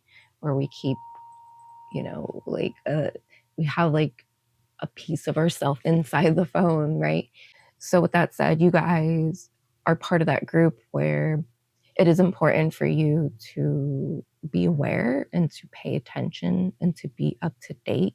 But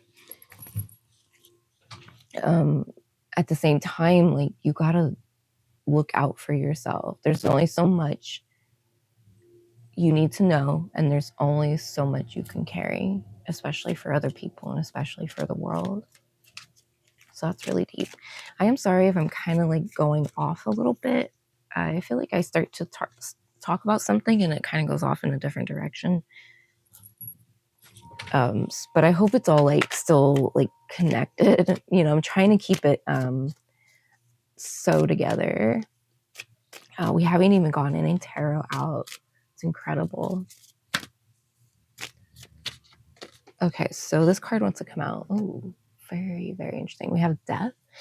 Okay, I did say something how like I don't feel death and decay, but all right.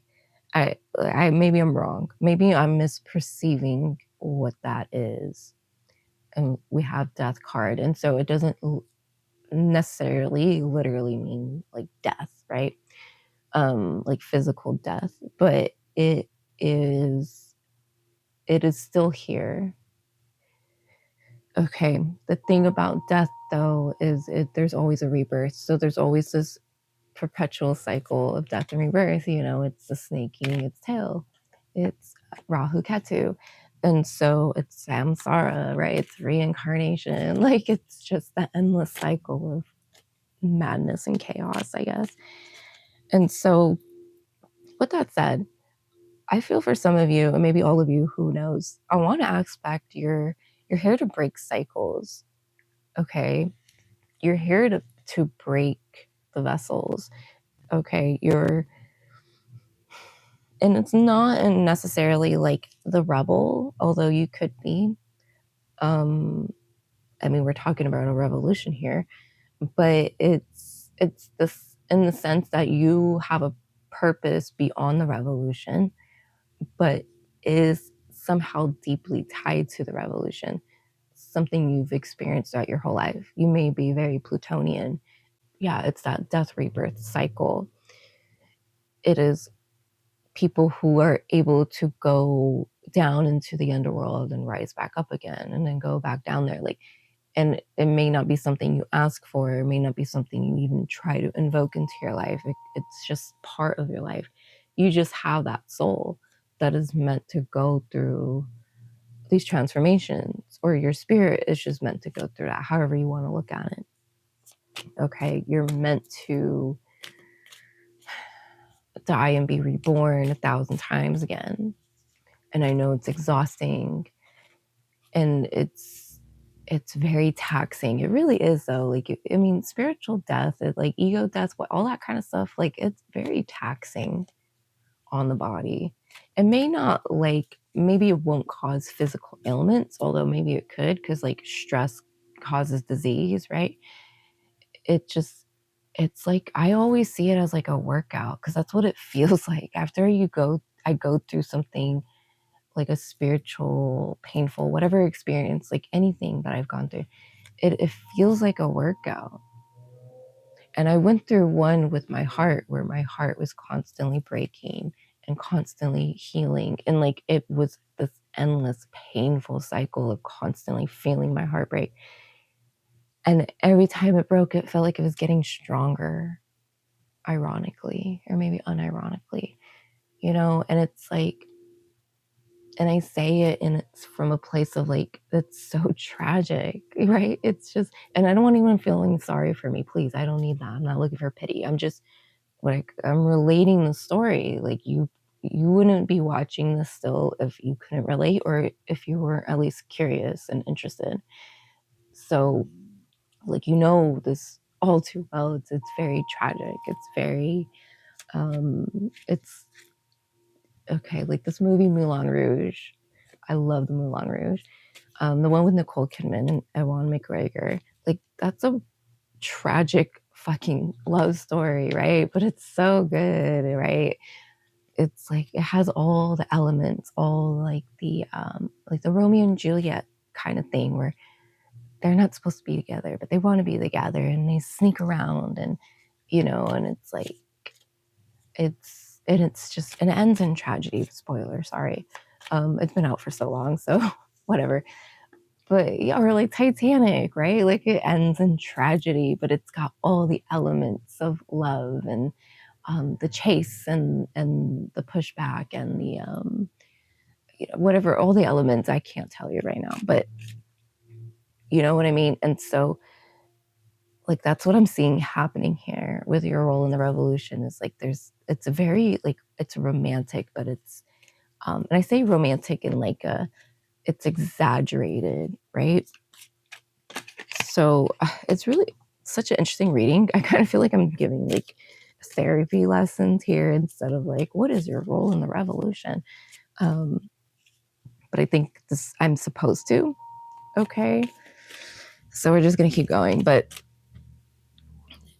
like, this is your role. And so it's very indirect. You may not be the type, okay, I'm not here to tell you what to do what you want, but you may not be the type of person that's meant to go out there and like fight in the revolution, like go out there and protest or go out there and create a group and get people together and create these coalitions and these political movements. You know, some people are meant to do that, right? Whatever, like you guys are kind of like, you're kind of like the death and rebirths you go through. It's almost like that's the universe going through death and rebirth, and you're the vessel to experience that and to carry that.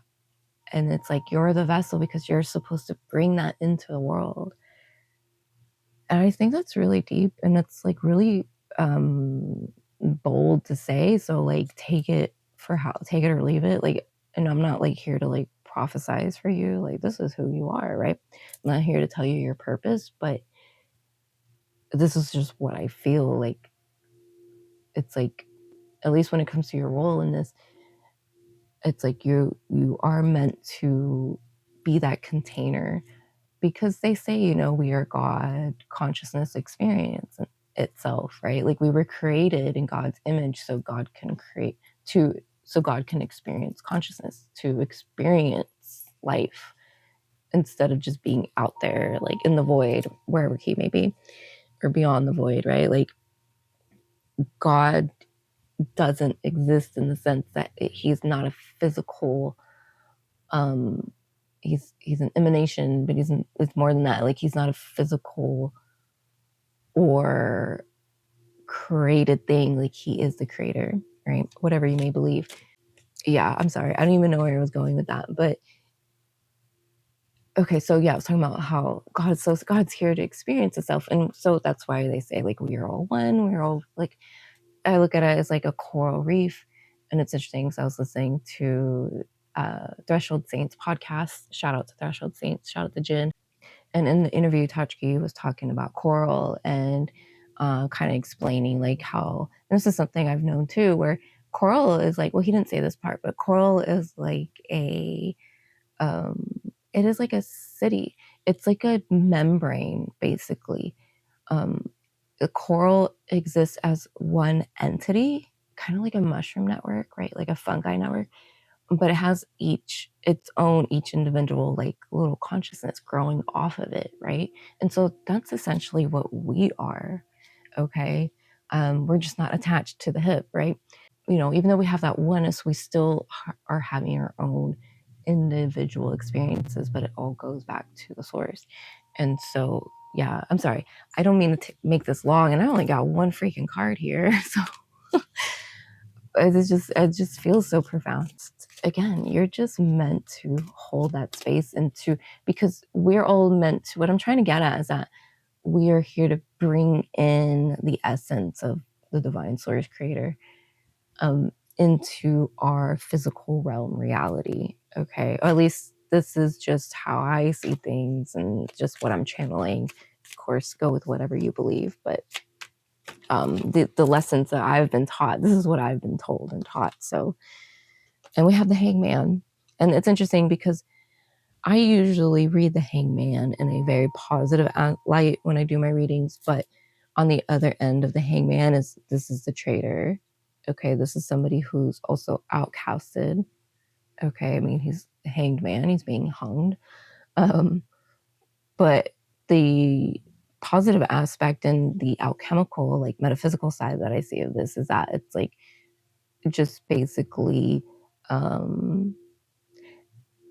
you're outcasting yourself to see things from a different perspective, basically. Okay, like to summarize it. Okay, it's very Neptunian. Okay, it's very illusory. And so with that, there's deception, there's betrayal, there's enemies, especially secret hidden enemies. I mean, the ocean's a very scary place. It's very all encompassing. It's very powerful. It can drown you. Okay. And like, there's all kinds of undiscovered, well, they say it's undiscovered, like our ocean, but I don't know about that. I'm sure they know some things anyways, but like, it's a dark place, right? It's the shadow. Neptune could be seen as our shadow for sure. I don't work with Neptune like that, but now I'm kind of intrigued.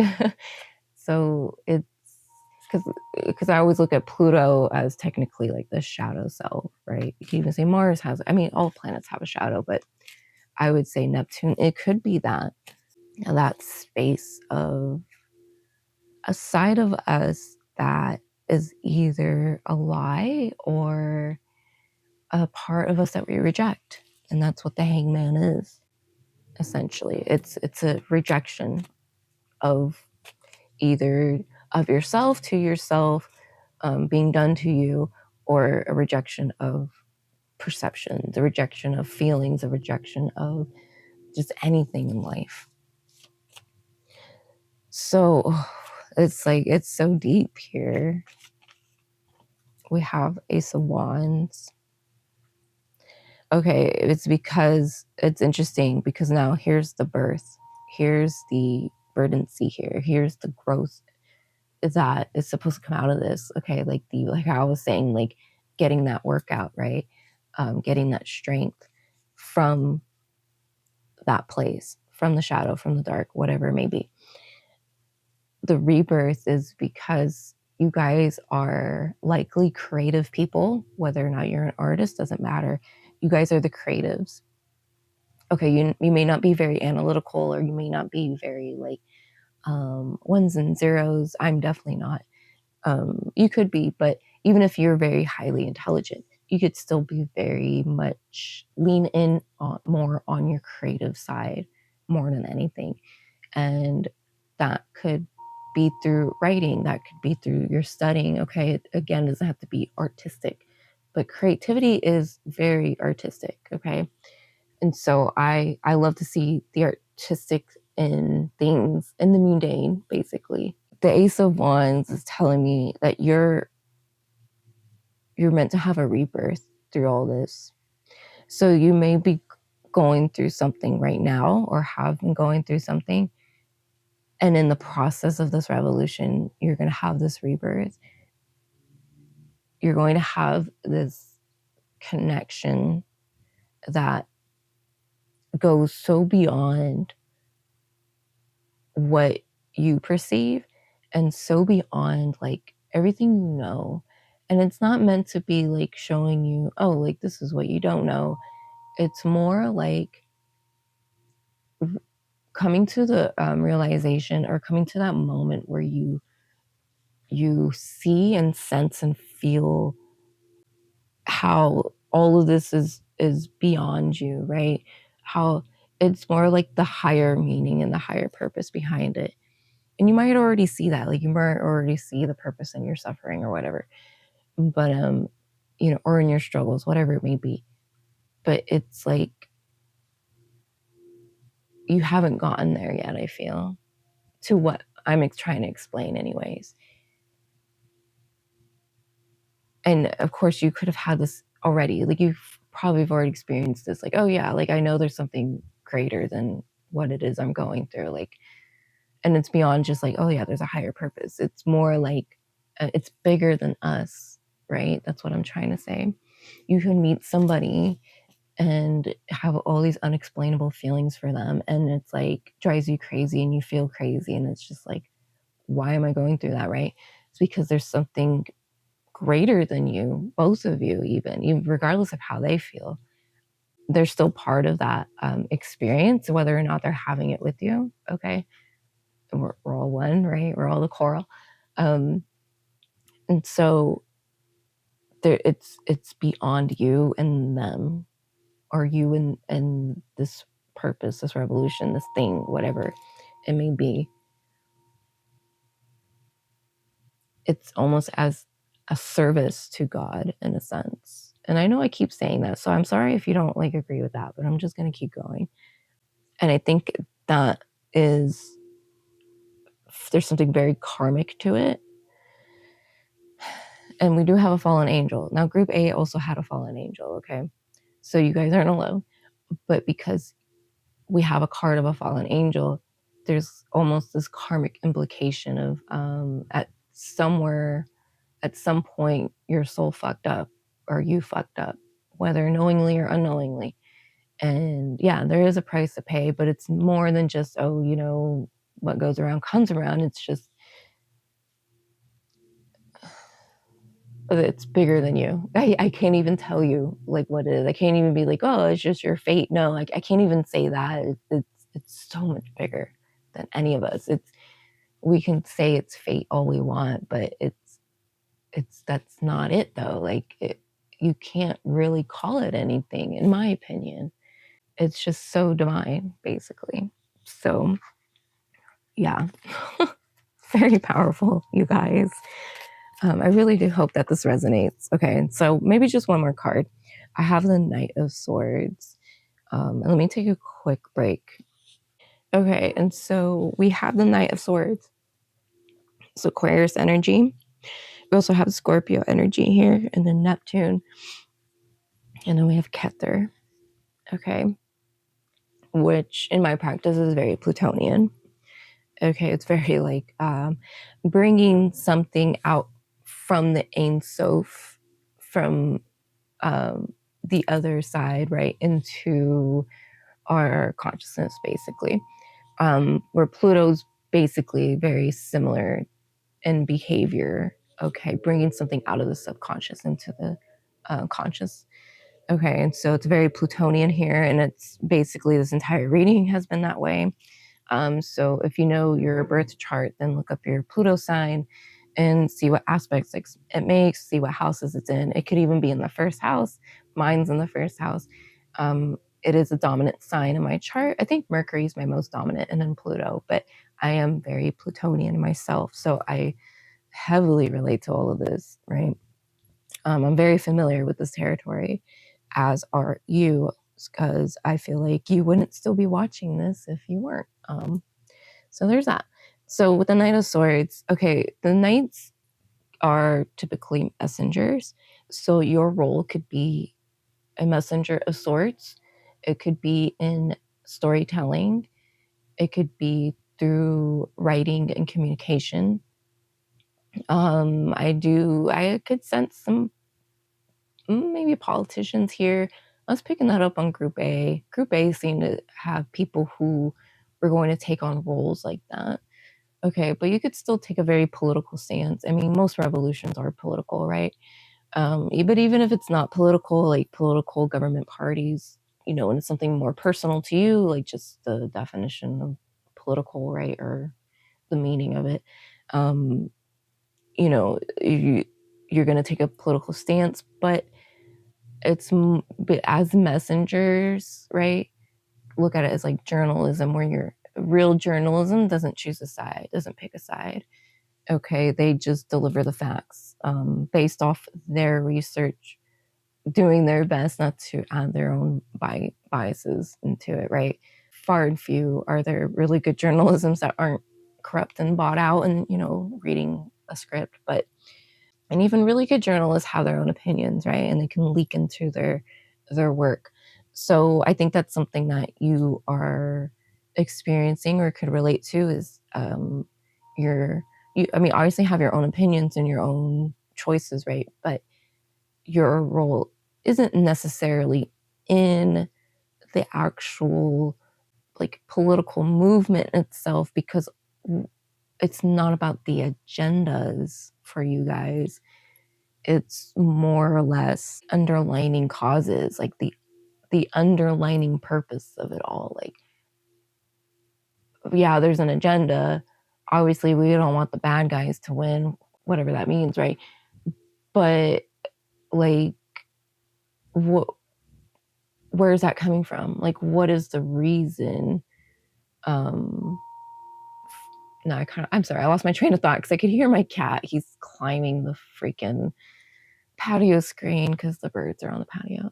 So I just hear him doing it. He's terrible. Hold on a second. Okay, I'm back. I think you know what I'm trying to say here. Like, it's not, you're not like trying to push aside. You're kind of pushing from the back, basically. You can be someone that works behind the scene, somebody that kind of relays information, who even just sharing your personal stories, right? Starting a podcast or doing interviews. Since I've mentioned podcasting, I've been listening to a lot of podcasts recently. So that could be like something that you're involved in, whether it is you who's partaking in the actual discussions or you're a listener like I am. And by listening, you're able to internalize it in your own way based on your own experience and kind of translate it in a new language, right? And, which is very alchemical. And there's also purpose in that. Like, you could do something with that. You could relay that back out to the world. Like I've talked about cycles, right? The Ouroboros. So it could be something like that, right?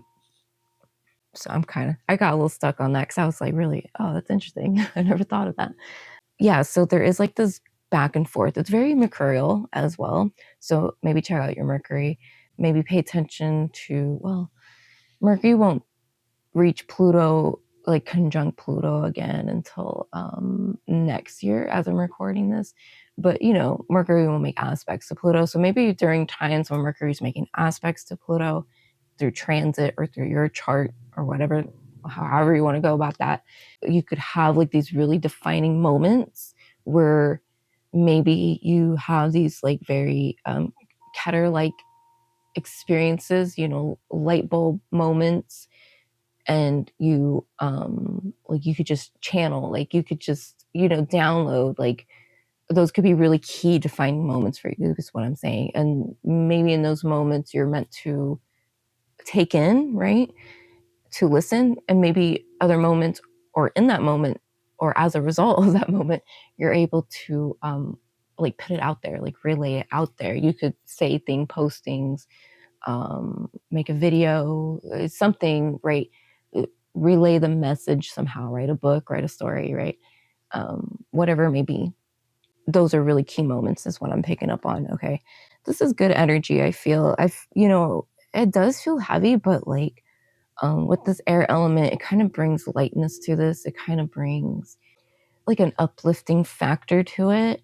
And so it's uplifting in a very air element way. Okay.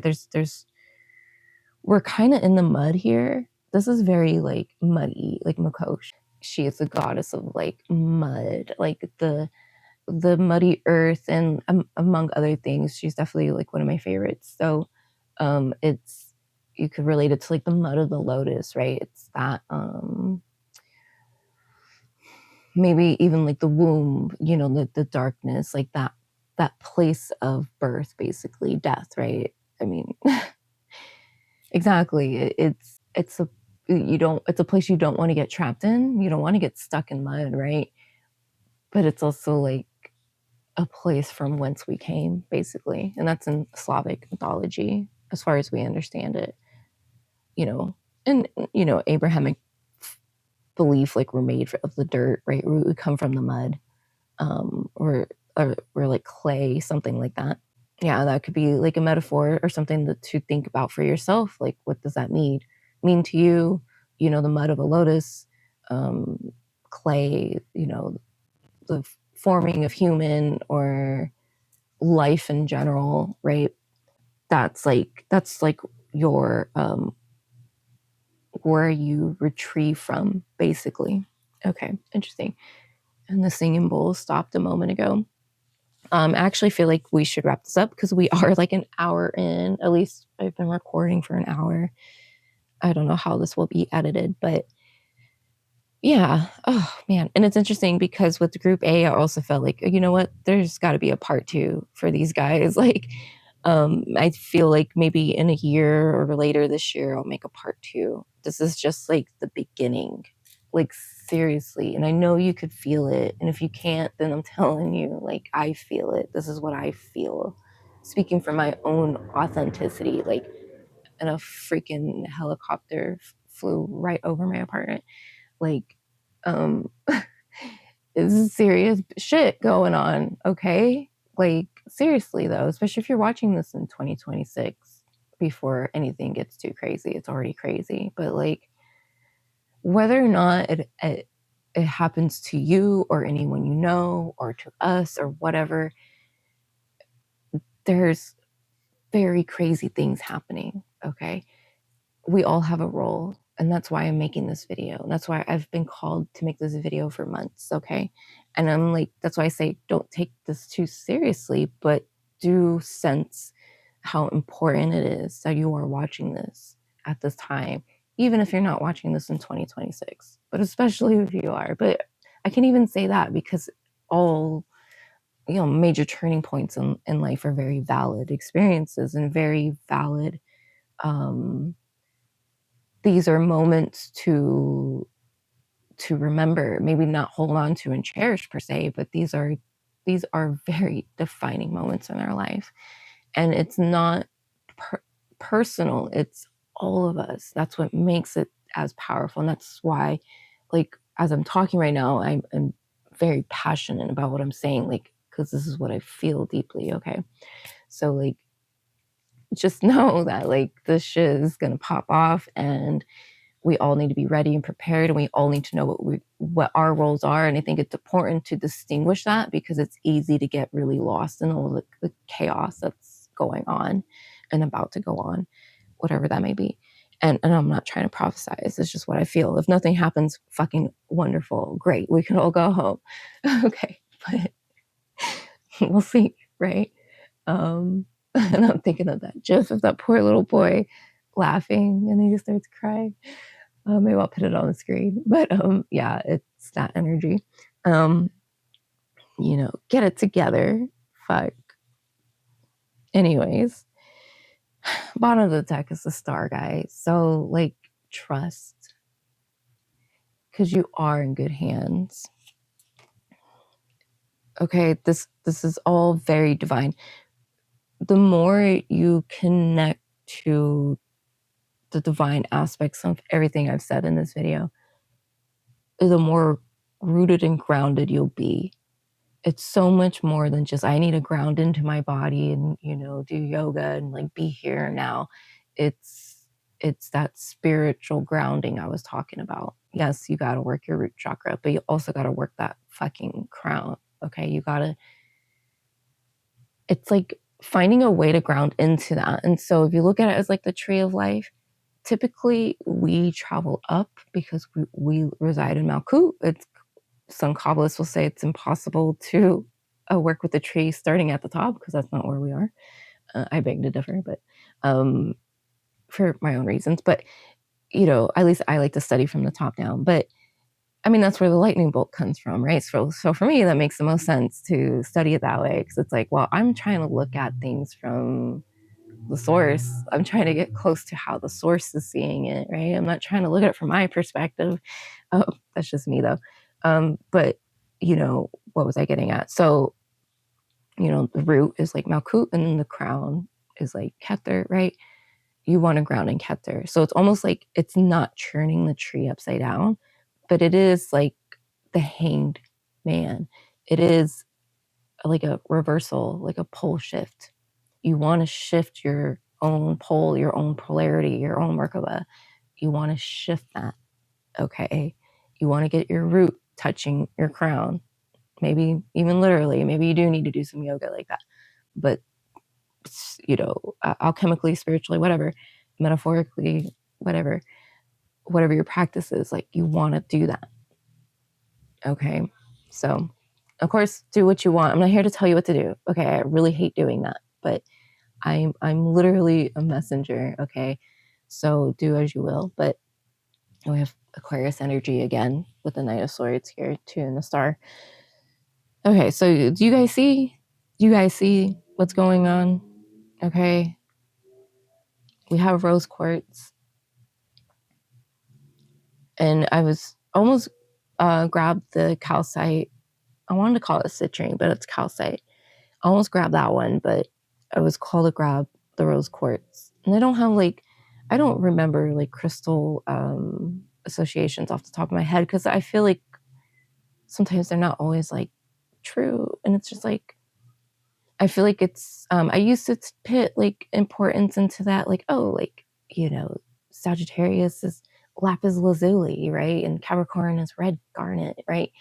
But it's like, you could probably say that for a lot of signs, right? I mean, everyone has their moments, right? I mean, yeah, like Pisces and amethysts, yeah, that makes sense. But you know what I mean? I try not to get too caught up in it, because yeah, so I can't tell you like the astrological significance and meanings and deities or whatever associated, although I probably could have a couple years ago when I was like really into that. So maybe let's just look into rose quartz, like look that up, you know. It's not something I work with a lot. I could tell you things of other stones, but yeah, so it was just interesting, because this is very it is very calming, because this is rose quartz, and quartz is like the stone of love, right? Especially rose. And I even have like a smoky quartz. I had a rose quartz like point, but it's gone. I think I accidentally threw it out with a dead plant, which I guess needed to happen. But you know, so yeah, I have some quartz around the house. For me, quartz is always like just a presence. You know, I kind of feel like it's one that, because it's clear and because it's quartz, and quartz is very powerful. Like, you find it in watches. It does keep a current. It's a conduit. Okay. There's a lot of crystals that are conduits, kind of like copper, right? I find like those kinds of crystals, you don't really need to like expand upon too much, because maybe it's kind of got like an air element, you know, it's not going to really stick per se. I mean, it's in my experience and how I view quartz crystals, but because it's a conduit, like it comes and goes, right? It can hold a charge, right? It has its own electromagnetics, but at the same time, like to me, it's and it's not fleeting, but it's kind of just like comes and goes. It's in and out. It's a flow. It's meant to flow like air. Okay. I don't know if that made sense, and I don't even know if that's even true at all when it comes to that crystal, but that's just what I feel and what I channeled. So I think it's important that I emphasize that whole like air element. That's where you want to get to be. And that's kind of, the hangman kind of has that. It is water, but it kind of has that air element, right? Like if you were to flip, you know, I guess you could say that there's some air element to that, to the reversal. Whatever. Anyways, so I think I'm good with your guys' reading, honestly. If I do a part 2, it will be like later. Okay, these readings are going to really take me out because they're very long. So like I can't just bang out readings like some astrologers. Pause. I don't know. Anyways, I'm tired now, so we're going to wrap it up. But yeah, I hope the message was clear enough for you, okay? And there is some confusion. I don't think you have like a title other than healer, okay? Group A had a very strong title, a very like identifiable role. For you as a healer, like you have to decide what that means. I mean, we all have to decide what things mean for ourselves, but what type of healer are you? And how do you heal? Like kind of like Chiron. Maybe look to your Chiron, the wounded healer, your Chiron placement. Like how do you heal based on your own wounds? It's the wounded healer. And how do you heal? Like how do you, not just yourself, but the energy of healing, like you know, like Reiki energy, right? There are healers who do Reiki where they work with the energetic frequencies within themselves and around us, and they put that onto you. Okay, you get what I'm saying? So air energy, that's that air element. So maybe look into that if you feel called to, whether you needing Reiki healing, or maybe that's something you could do. It's very rebellious in the sense that that's not a very traditional way of healing, and it can help people. It may not cure people.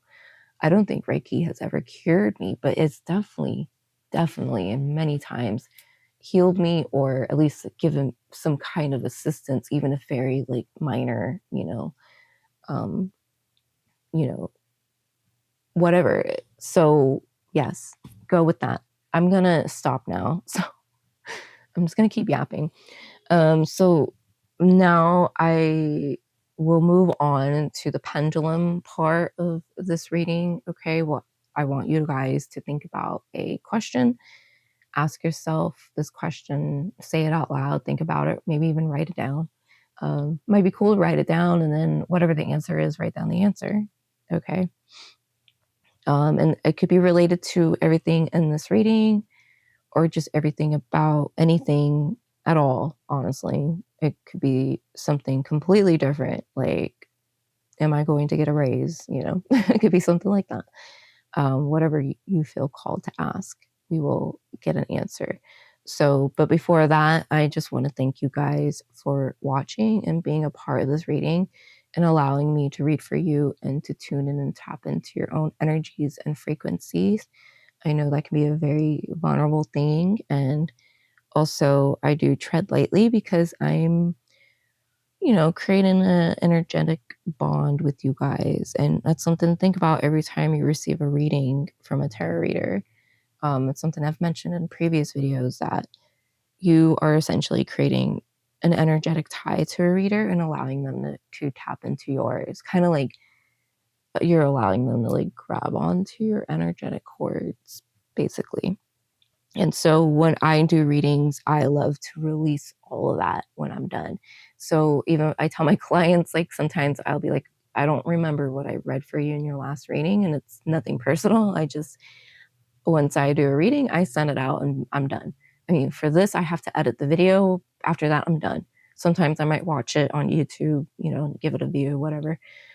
But I don't, I don't like to anyways. I also don't like to hear myself, but I like to detach. So I say that too, because you guys constantly need to do that too. You need to go through that process of cleansing and detaching. And it's really interesting because I wanted to light sage for this reading, but I didn't. But also sage isn't for everybody. Okay. Not everyone should be burning it, first of all. Okay. I am half Native American, but regardless, even then, it doesn't mean I just have the authority, right? But there's a time of sage is very, white sage specifically is very it's not just anything you should just burn. So maybe it's a reason why I didn't burn it, because maybe some of you are not meant for that. So yeah, there's that. Anyways, enough of this course. Thank you so much for watching, and I am wishing you guys all the best. And until next time, I will catch you later. Okay, so we're going to the pendulum portion of this reading. I told you guys to ask a question. Oh, crazy, because now my ear is ringing. Okay, anyway, so ask a question. Okay, and we will find out the answer to the pendulum. So we're gonna go clockwise is yes.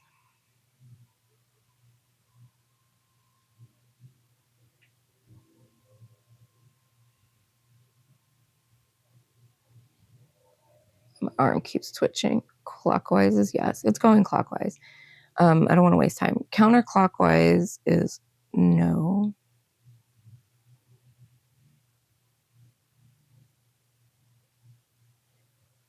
Counterclockwise is no.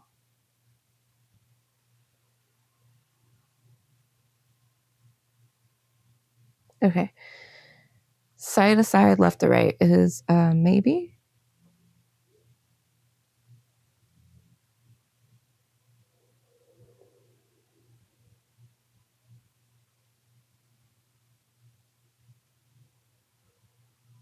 It's trying. It's trying so hard. It's maybe left to right.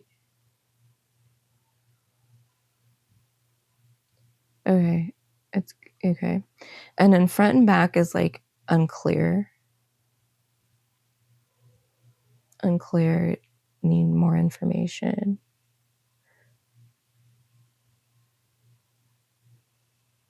I'm sorry. I'm trying not to move.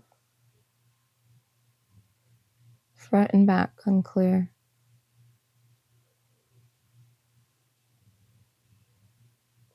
Okay, it's doing it. I don't know how well that's picking up. It's really slow for me sometimes. And technically it's like my own mind, right? So think of your question. Ask your question now. Okay. And Spirit, what is the answer to Group B's question?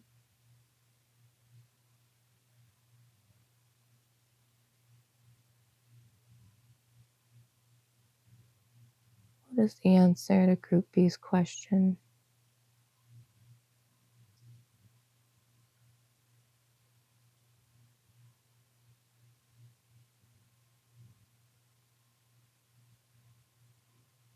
Okay, so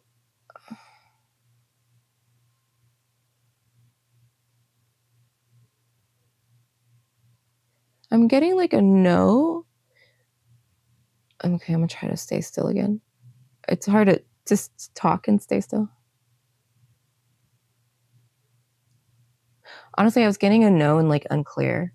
I don't know how that was showing for you. Let me try.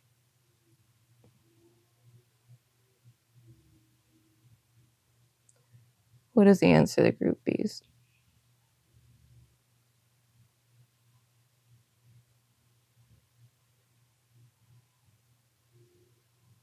It's no. We're going counterclockwise, and it's kind of swinging back and forth. So it could be no, but you know, like it's unclear. Maybe that's just the answer. No, it's unclear. Whatever your question was. Okay.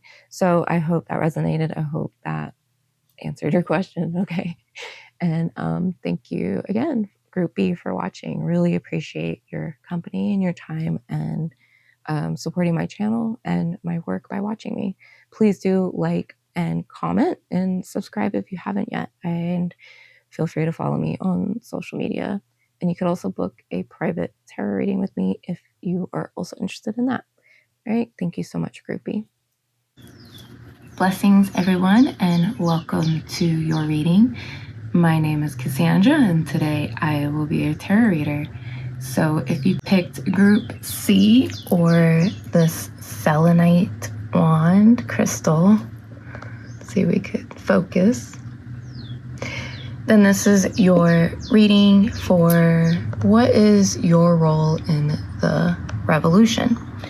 Okay, and so we're gonna look at the oracle cards I have here. They're both from Angelarium oracle decks, and then we will look at the tarot and see what the tarot has to say. The oracle cards are going to be the archetypal moving forces behind your role, and the tarot cards were kind of like lay out the foundation of that role, or roles if there's more than one. And at the end of this reading, we will do a pendulum swing and find out, and you'll get an answer to a question. So think of a question. It could be related to this reading or to something else entirely. And with the swing of the pendulum, we'll find out if your answer is yes, no, maybe, or needs more time / information. Okay, so we're just going to go ahead and get into it. I already know what the cards are, so I have notes.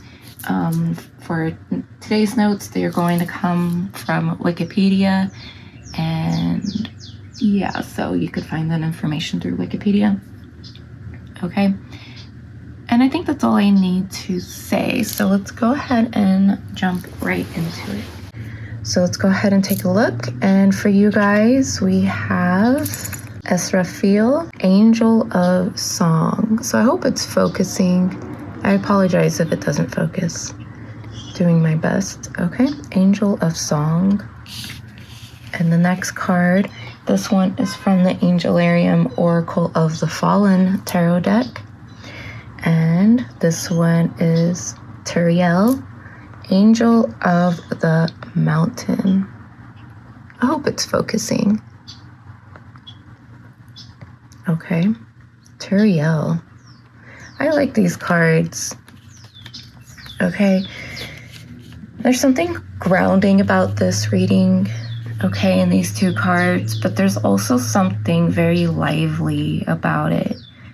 So it kind of reminds me of like a volcano where you don't see the molten lava that is inside the mountain until it spews out or, you know, shoots out into the sky and there's an eruption. So I feel for you guys, your role in the revolution could be quite underground. It could be hidden behind the scenes. Maybe you have to preserve knowledge, information in secret, you know, kind of carrying on tradition when it is forbidden, which many of our ancestors had to do in the past, okay? So there's been many instances where especially particular groups of people had to either go into hiding or they had to preserve their knowledge and wisdom secretly because for whatever reason, let's just say the colonizers of the time, whoever they may be, you know, forbid them from practicing such things. And so you could have a role like that where you need to preserve some secret information, or if it's not secret information, maybe you just need to keep it secret. So I could see you guys as sort of like gatekeepers, okay? Also, it could just be collecting books, you know, collecting as much physical media as possible. I mean, we're in a digital age now, and I feel that physical material is it's like gold. It's becoming like gold. You know, it's rare to own your own things. Everything is digital. Everything is streaming. Everything's on the cloud. We don't physically own anything. And we're just kind of like putting our money into the matrix machine. And so, yeah, you guys can have something like that going on, you know, just something very deep like that, deep underground. Okay. And this angel of song, it's like, you got to carry on this wisdom. You got to carry it within your heart too. So there's something here that is more spiritual, more grounded, you know, it has a lot to do with you preserving what you know to be true and keeping it sacred, keeping it secret. Okay, so I didn't say it with you guys, but maybe I'll put it in the intro, but I said it for the other readings that this revolution can be any kind of revolution. It doesn't have to be what we are facing right now in America. As I'm recording this, it's May 2026. And, you know, if you're familiar with what's going on and the politics and everything else that's going on in the world, like America is headed for a revolution for sure. And even astrologically speaking, it's just right up there. Like, you know, we came out of our Pluto return. We're about to have our, I think it's like our third or fourth Uranus return. And so we're in some pretty crazy times. I'm not going to say what, because I don't know what YouTube allows, but I think you guys know. So this revolution can be in regards to what's going on right now. Or if you happen to be watching this video 10 years from now, that revolution might look different. Or if you're in another country and you're just not facing the same, you know, contradictions that we are here in the States, then, you know, apply this reading to your revolution. This could also be a personal, spiritual, internal revolution of you finally taking back power and control of your own life and of your own beliefs and all that good stuff. And so apply it to how it resonates. But I am more focused on, you know, just where we are right now during these times. And because I'm from the States, that's my reference point. So let's go ahead and see what the booklet says for Israfil. I think it's like fail. Okay. So let me get the right book. Oracle of Emanations. Let's see what it says. Okay. So hopefully you could see if the camera will focus. Israfil, angel of song. The herald that will call the coming of end times. Israfil is a presence, a beacon, a warning. A heated judgment is upon us. The horn that blows the final call rests against the flesh of Israfil's lips, even if it is flesh. Israfil is both melody and the, cacophony of existence. I probably butcher that. Songs can be soft and warm, especially when they end. Under the scene score of creation, the danger of total destruction is hidden. Beyond that destruction may be a new beginning. You must consider the implications of your actions seriously. Choose your steps wisely as you dance upon the cinder-soft earth. Okay, and signs of Israfil is a horn, the setting sun, and a flame. Okay, so that's pretty deep, but that's pretty profound, and kind of goes along with what I've been saying so far. So let's see what Wikipedia has to say about this angel, because it is an angel that exists within Abrahamic tradition. So Israfil, or Israfil, is the angel who will blow the trumpet to signal Qiyamah, the day of judgment in Islam. Though unnamed in the Quran, he is one of the 4 archangels in Islamic tradition, along with Michael, Gabriel, and Azrael. The Book of the Dead describes Israfil as the oldest of all archangels. He is commonly thought of as the counterpart of the Judeo-Christian archangel Raphael.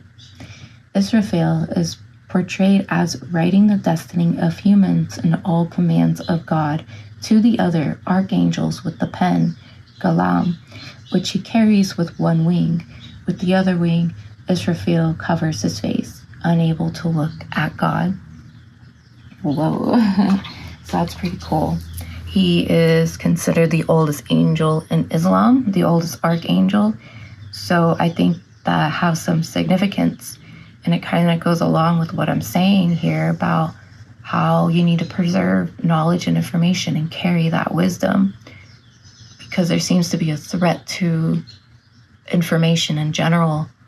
And with the rise of AI, there's a lot of discombobulated information. There's a lot of mixed information. There's a lot of false information, especially. I mean, I don't use AI, but sometimes it shows up in the search engine I use.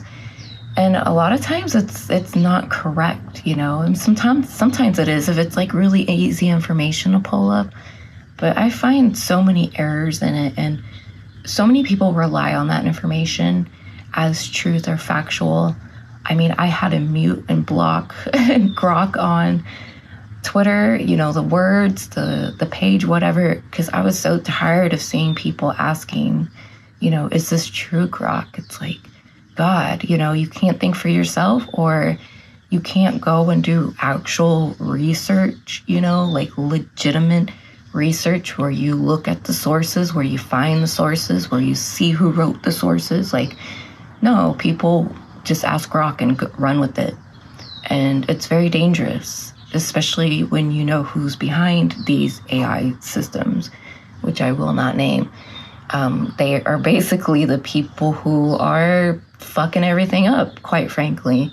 And so I despise all of it. And anyways, don't mean to rant about myself, but I think maybe you could relate to what I'm saying, and maybe you could see the dangers in it. I mean, of course, there's probably some pros, whatever, but I mean, the people behind these systems are not in favor of humanity. They're not in favor of the earth.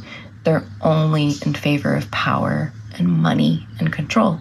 That's all they care about, and that's all they've ever cared about. And they're completely out of touch with the rest of us, with the rest of the 8 billion of us, right? I mean, there's only so many of them, a couple 100,000 maybe 1 million, you know, but like there's billions of us. And so they think, I feel like their time's up. Let's just say that. I think these systems are going to collapse, and we need to know what our role is in the revolution, okay? Not everyone is meant to go out there and protest and, or go to City Hall and take actual action, and lead, through the political systems. Some people can be more radical, a little more extreme. Some people could just be more in the background, kind of just like you guys, raising awareness, but also preserving, collecting information, doing your own kind of investigative journalism. I can kind of relate. I've collected a lot of information and video of the Palestine stuff. And, I look at it as, because I would see a lot of these posts getting deleted, a lot of this information being suppressed. And, over how many has it been? I think over 200 journalists in Palestine have been killed. And so this is information that they don't want people to know. And so I think you can relate to that with how I was preserving all that footage and information I found on Palestine, because I felt it was really important to preserve it for, just for whatever reasons. Of course, there's going to be thousands of others doing the same. So just know that you're not alone in this, and that so don't feel like you have to carry the world on your shoulder. All right. So let's go ahead and move on to the next card. So we're going to look at Sidereal, and let's see what the book says first. This is from Oracle of the Fallen. Okay, so let's see, Sidereal.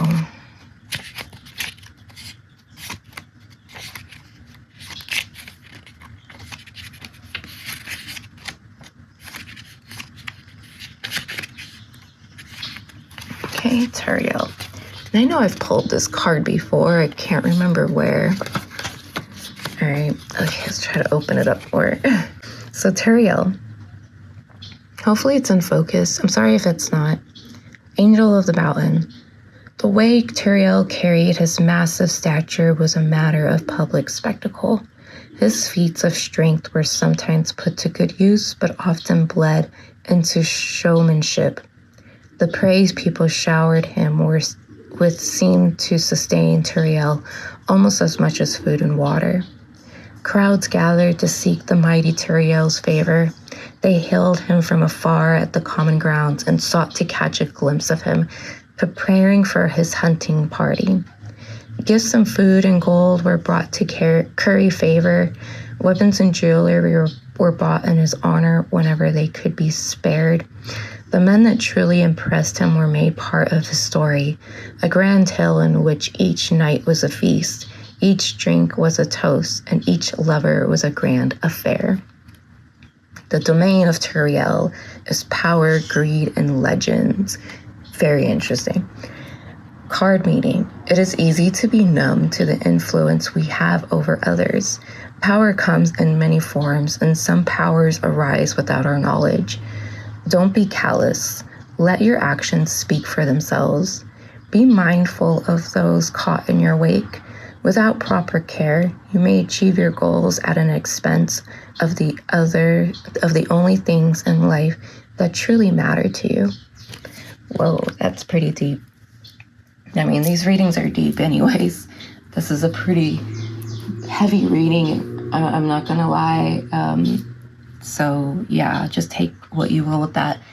I will say though, I was originally going to do 4 groups, and I did the first 2 groups kind of back to back, and then I tried to do group C, but I ended up losing the footage and half of the audio, and it was really stressful reading, but it basically had the same message. Different cards though. I decided to just go ahead and start over, and I'm so glad I did, because this isn't weighing me down, whereas the reading I had recorded, it was really heavy and it really drained me. And then, I ended up losing the footage on accident. And so I was just like, okay. And it's interesting because I'm watching a live stream and it's 15 on the clock as soon as I said that. Okay, the second timer was moving, but as soon as I got to it, it was 15 anyways. So yeah, I feel so much better. And the live stream I have is just like a bird live stream. I don't know if you could hear it. So let's go ahead and look at what Wikipedia has to say about Turiel. Okay, let's see. Turiel is a fallen watcher in the ancient oh God, I can never say this word. Apocryphal text known as the Book of Enoch. In later translations, he is one of the 20 leaders of the 200 fallen angels mentioned in 18th. The name is believed to originate from Tur, rock, and El, God, meaning rock of God, while the translation taken from M.A. Nib's work on the Ethiopic Book of Enoch is either Mountain of God or Rock of God. Okay, that's all I seem to copy from that. So I didn't get any other information, I guess. Okay, I see why I didn't provide any information, because Wikipedia didn't provide that much, but they did have a section called The Secret Grimoire of Turiel. And so again, that kind of just, I don't know what it says, but, just the title alone, The Secret Grimoire. If you don't know what a grimoire is, it's basically like a book of spells and sigils and things like that. And so, yeah, I mean, it just kind of goes along with everything I've been saying so far for you guys. So I find this really profound, and I hope you do too. I hope that this resonates with you. And if it doesn't, maybe check out one of the other readings, or just kind of stick around and see what the tarot has to say. If halfway through the tarot you just don't resonate, then please, by all means, look at a different group. Or maybe later this year, I was thinking of making like another part 2, what is your role in the revolution at the end of the year, because things are going to change. Maybe people's roles will shift, or maybe, you might step into a new role. So anyways, I just hope you can find what you can from my readings. Okay, I don't want you to waste your time, and I definitely don't want to waste your time. I do have other readings on my channel, so feel free to check that out. But with that said, I think we're going to go ahead now and move into the tarot. Okay, so let's go ahead and get into the tarot now. I gave this deck a pretty good shuffle, so now we're just going to pull cards. And the first card to fall out is the Page of Pentacles. I like to see that. I really like to see that. You guys, again, you're so grounded, and this reading feels so much better. Man, so the Page of Pentacles, this is a very young energy. This is like starting out fresh, starting a new chapter, starting a new page.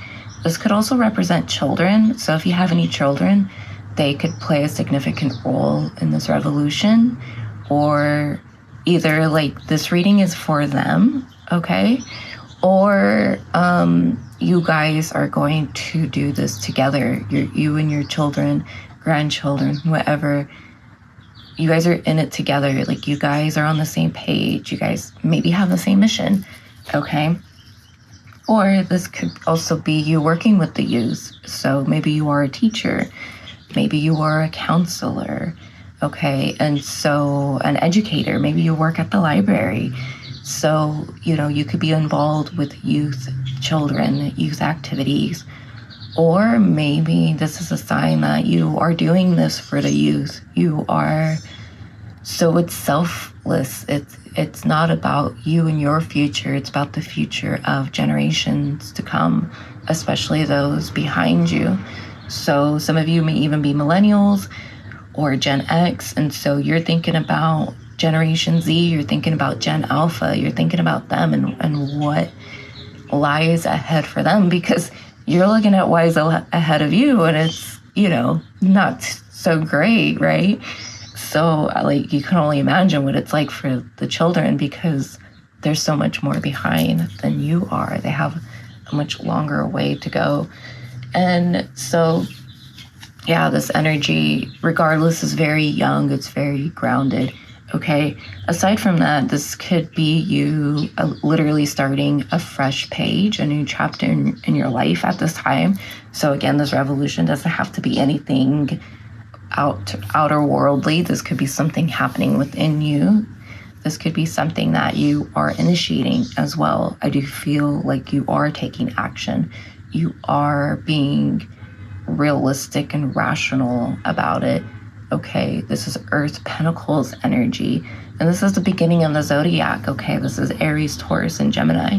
So it's new beginnings. I mean, we just had an insane stellium in Aries last month. We had, what did they say, 7 planets in Aries, and all the asteroids as well. Like we had Chiron, we have Eris in Aries. I mean, yeah, like there's so many more, but like, you know, as far as what I've recognized, that's within Aries.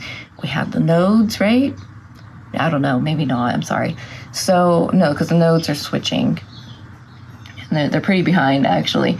But regardless, like, we're just, I guess that hasn't happened in 20,000 years, to have that many planets within the sign of Aries. And so, you know, I'll see that as a new aeon, you know, and if you're part of my circle, then you might be familiar with Aeon of the Daughter, which is coined by Jin the Ninja of Threshold Saints, so shout out to Jin.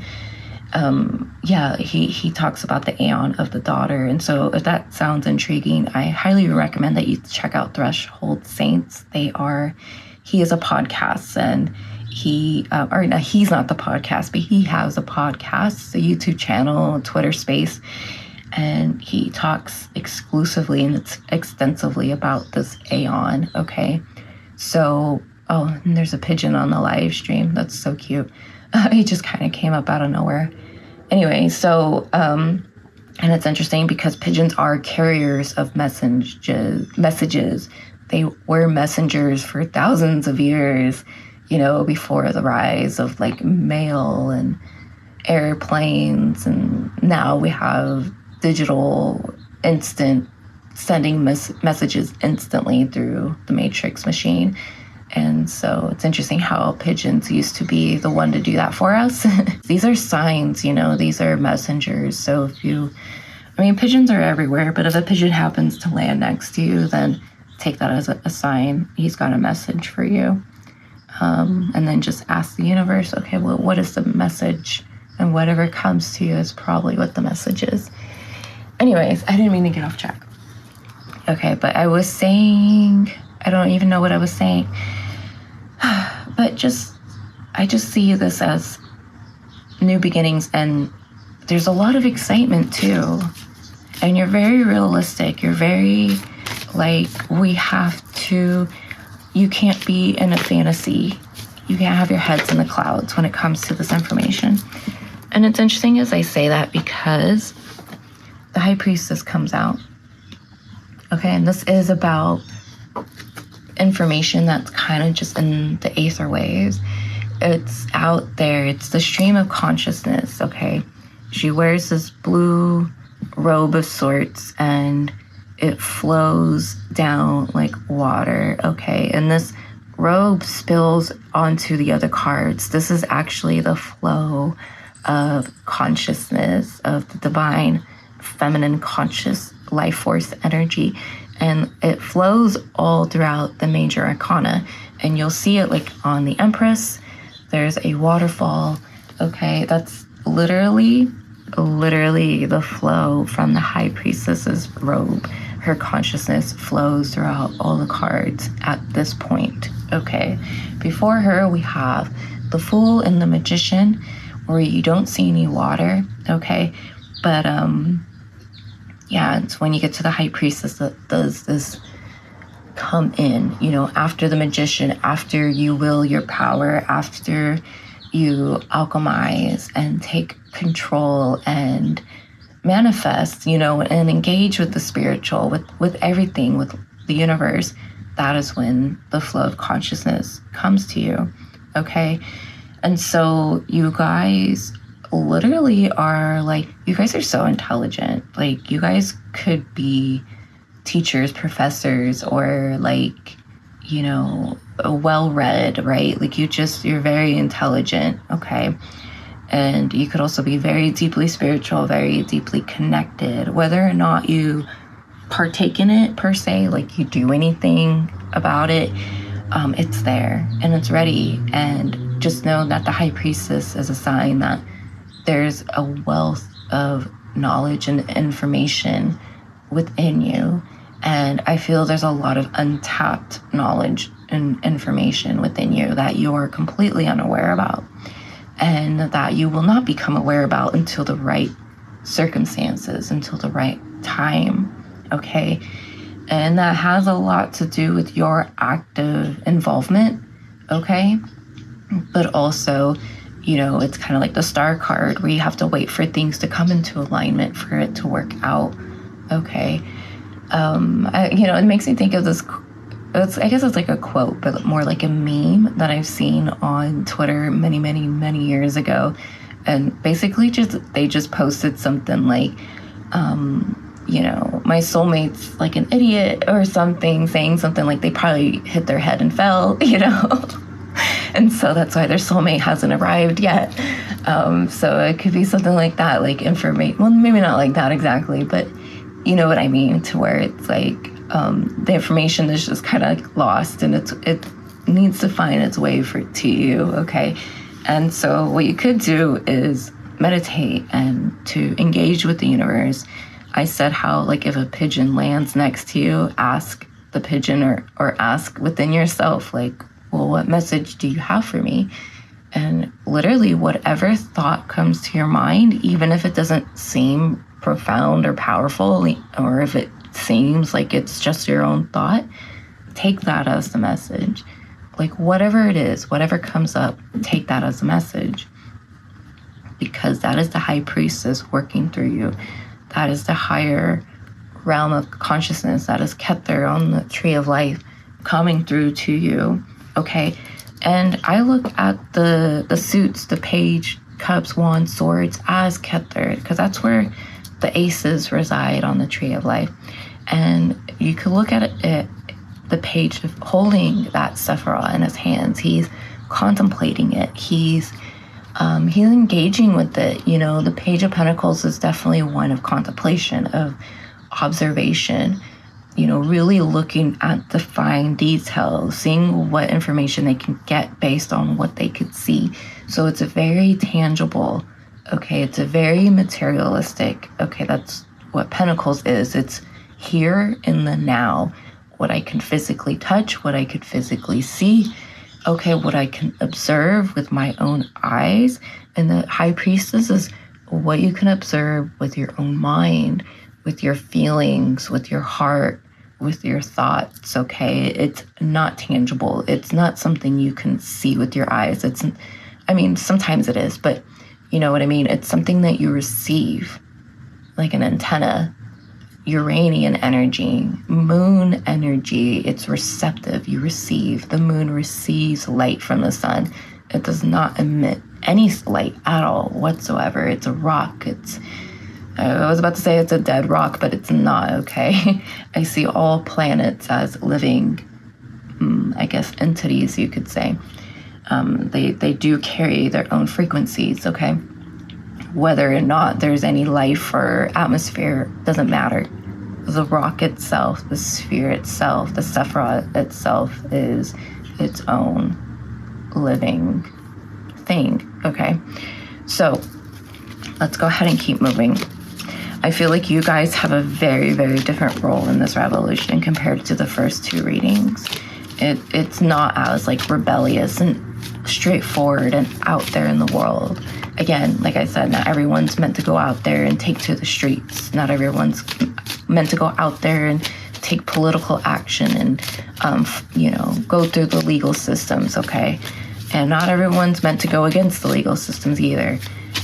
And for you guys, I feel like I can't really pinpoint what it is exactly.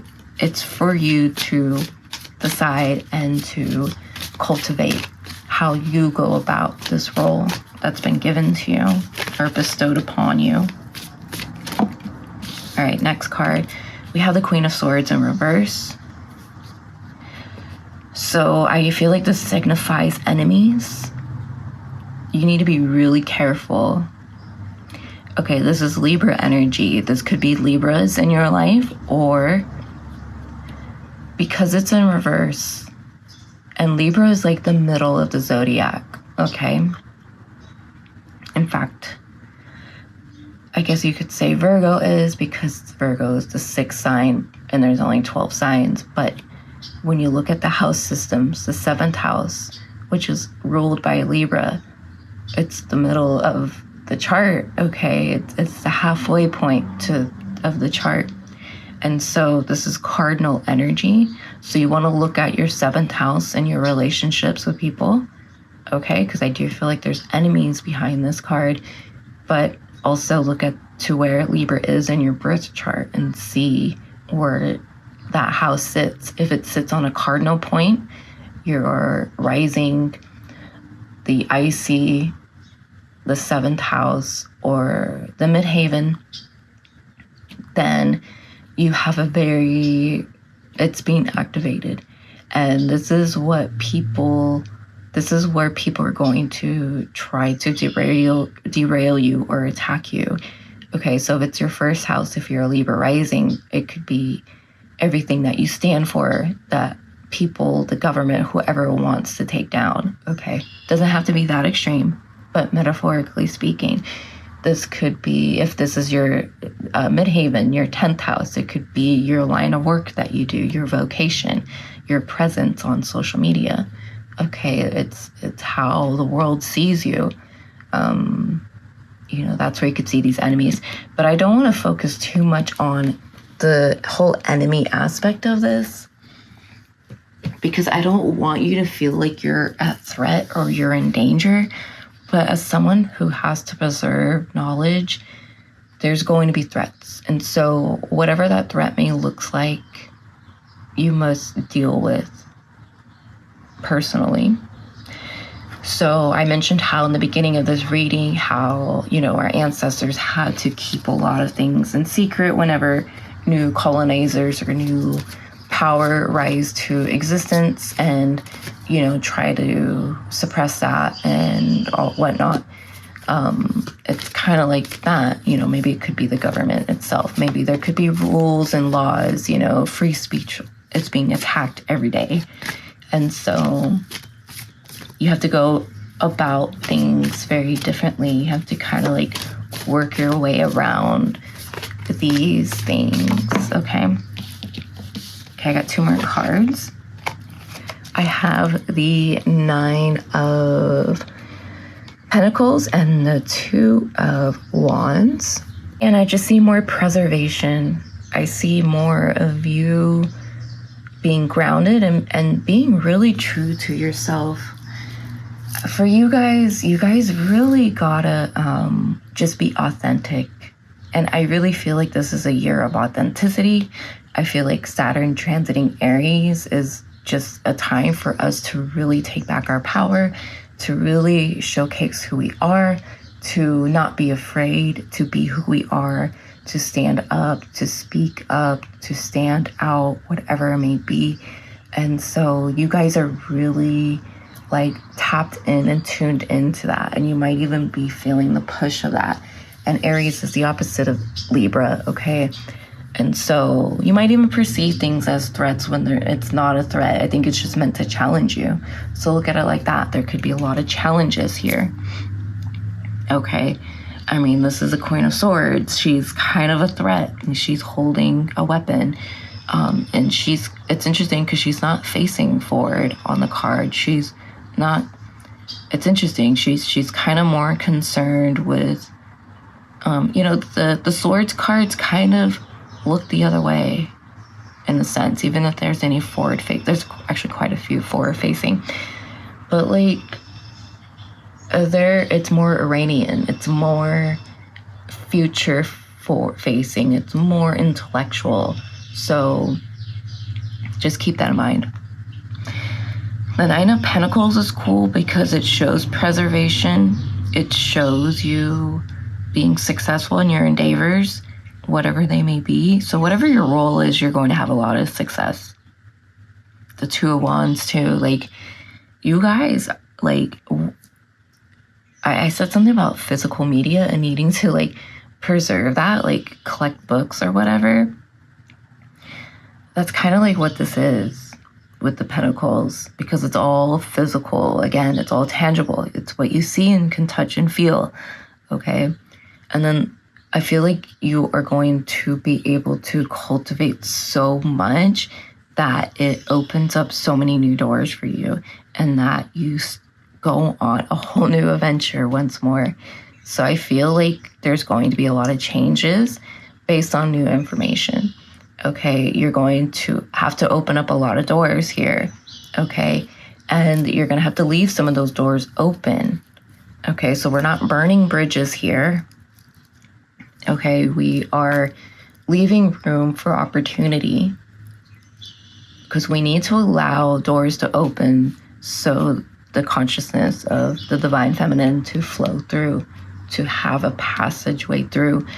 And it might even be that all you need to do is open the door and allow for what needs to go through that door to go through, even if it's you or not you.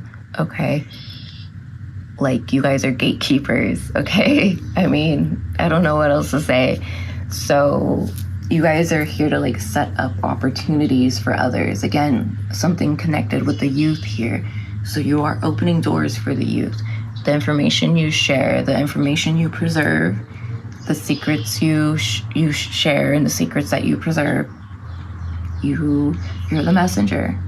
Okay, and so what you are able to gather for yourself is going to benefit so many people.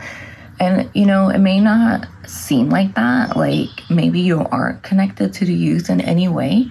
But I promise you, at the right time, it will happen.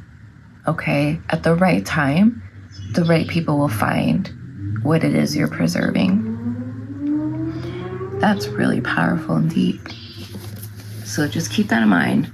And we have Mars in Aries, we have Venus in Virgo. So there's a lot of care and attention. There's a lot of this dynamic here of feminine and masculine. Okay, let's see what else we can get, and then I think we're gonna wrap it up. So now we have the Queen of Cups and the Devil. Let's just kind of move everything up. Hopefully my phone stays on. It's about to die. So we're going to get this done real quick. The Queen of Cups and the Devil.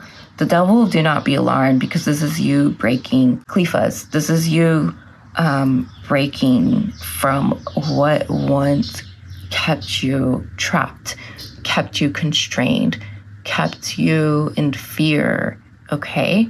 The Devil is all about breaking those chains. I mean, look at the chains around their necks. They're not very tight. They could easily take them off.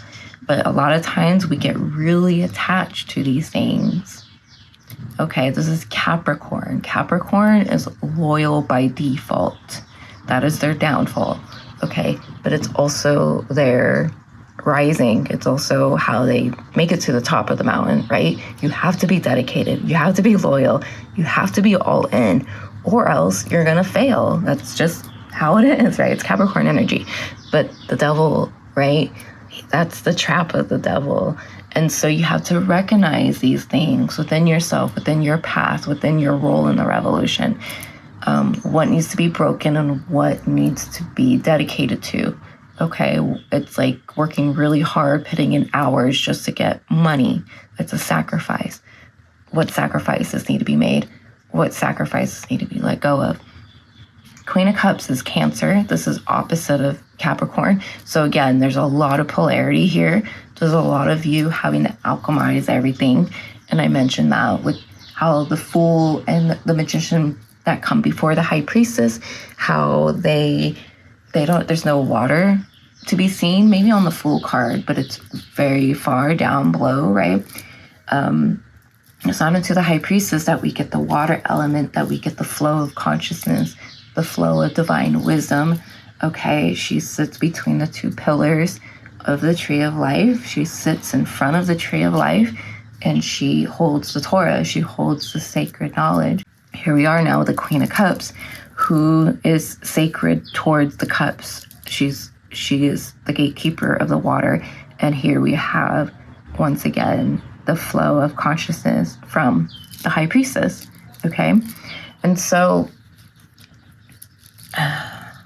Cancer, this is about home and family. This is about tradition. So is Capricorn. Capricorn is about family and tradition.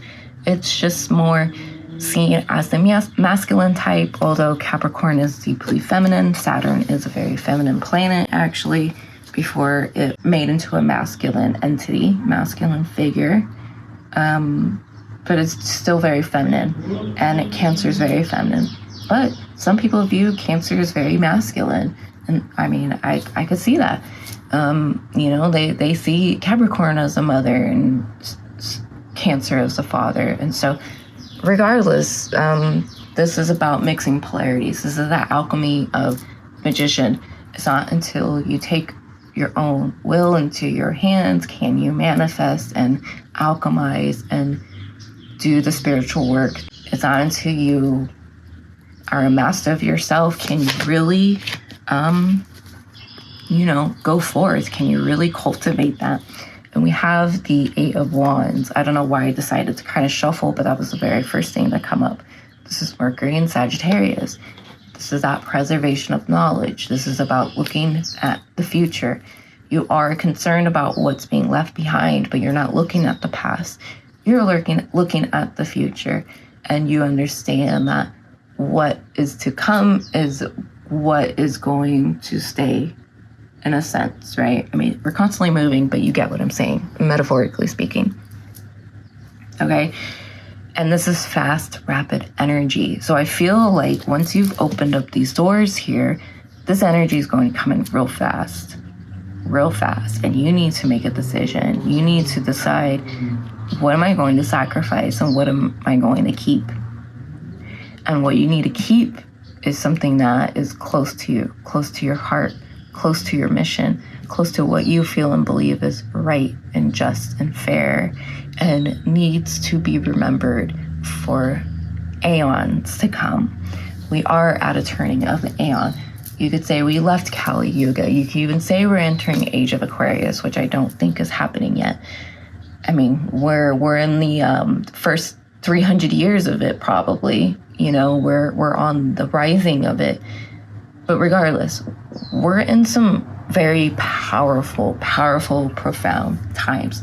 Never in human history have we been so connected before. Have there been so many of us, 8 billion people? I mean, and we can talk to each other around the world instantly at any moment. This has never happened in human history. And I can't stress that enough. I feel like not enough people think about that. Like, I'm a millennial, so I grew up before the internet and whatnot. Like, we had AOL. We had that god-awful dial-up sound, you know, that sounded like an invasion, a UFO invasion. That's what I thought. It was so scary the first time I heard it. I did not like it. And then, you know, and then you're on the internet, right? Now, our phones, we're just on the internet, no matter what. It's just constantly going. You don't log on. It's just on. This has never happened. And so I feel that we are facing some very profound, life-changing, history-altering, aeon-churning, threshold-crossing time in our life. And yeah, I mean, what more do I need to say? This reading is so powerful. Everything I've picked up in this reading is just phenomenal, okay? I really hope it resonates. I really hope you are getting what I'm putting down. I feel like there's so much to say, and it's like it's not coming out. So I just had to accept with what I've said so far and hope that this reading is guiding you and resonating with you and is clear for you. I feel like the other two readings were very clear and straightforward. So for you guys, I can't really tell you what your role is in Revolution. You have a role, but you don't have a title, I feel. I mean, if you want to resonate with a title, go for it, because that's what it is. But that's the thing. It's not one size fits all here. There's so many different sizes, and you got to find the one that fits for you. Okay, so I am going to close the reading here because I've said a mouthful and I'm exhausted. Okay, my throat is sore. I've been speaking from my throat. Okay, and so I really hope it resonates. Okay, and I find your role so profound, and I am inspired to come back to do a part 2 later in the year. Let's see how the summer goes. Okay, guys, and then we will check back on this. Maybe I will just tap into group A, B, and C once more. And so if you watch this and you come across the second part 2 later this year, watch group C again, because I think that's how I'll connect it. Of course, if you feel connected to a different reading, then go ahead and watch that, because maybe your role has changed. Okay. And so with that said, I thank you guys so much. We're not over just yet. After I close out here, we'll do the pendulum, if you want to stick for that. But I just want to say thank you so much for allowing me to tap in and tune in to your guys' energy and deliver this message to you guys. It has been an absolute pleasure. I've been wanting to do this reading for months now, like months. And so I'm finally so glad that it's coming out. I feel it is so important. I feel that these messages are going to reach who they need to reach. Also, if you would like a private reading, you may book a private personal reading with me through my Etsy shop. That is kaleidoscopeescape.etsy.com. This is the only place you can get readings from me. Okay, so if you get any unsolicited messages of people pretending to be me, which hasn't happened yet, but it's probably bound to happen, just know that's not me. You can only buy them off Etsy, kaleidoscopeescape.etsy.com. The link for that is in the description. I offer 3 readings, a 20-minute, a 35-minute, and a 1 hour. I also have handmade jewelry, so if you're interested, okay, like this beaded bracelet, I actually have one of these on my shop right now. Okay, I don't have any gemstone bracelets right now, I'm sold out, but I do make jewelry, so if you are interested in that, please check it out. And you may follow me on Instagram at Spotless Mind Tarot. Replace the I in mind with the number 1. And please do subscribe to my channel here at YouTube. Okay, I'm also on Twitter. You could find the link for that below in the description. And thank you guys so much once again, and I wish you all the best. Okay, so now we're going to do a pendulum swing. So think of a question that you have. It could be related to the reading we just did, or it could be something else entirely. Doesn't matter. Go ahead and think about it, and then we will see what the pendulum has to say. So I hope you could see it. I'll zoom in just a little bit. Okay, so clockwise is yes.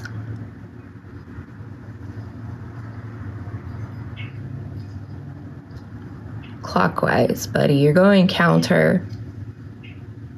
Okay, hold on. I'll rest my arm on this tripod so that way I could keep it straight. So clockwise is yes.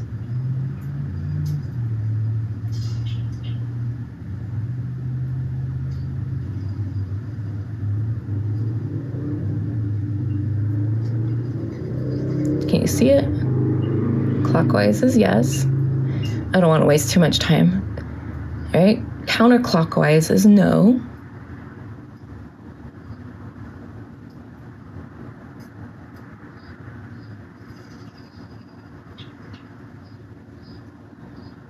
Counterclockwise is no.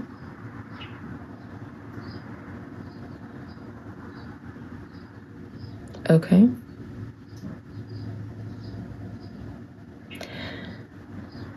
Left to right, side to side is maybe.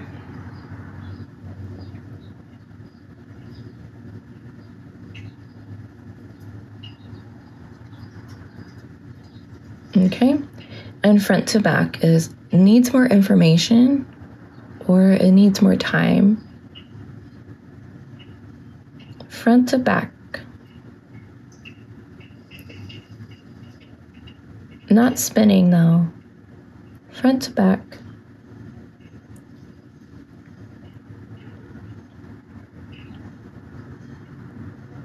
Front to back.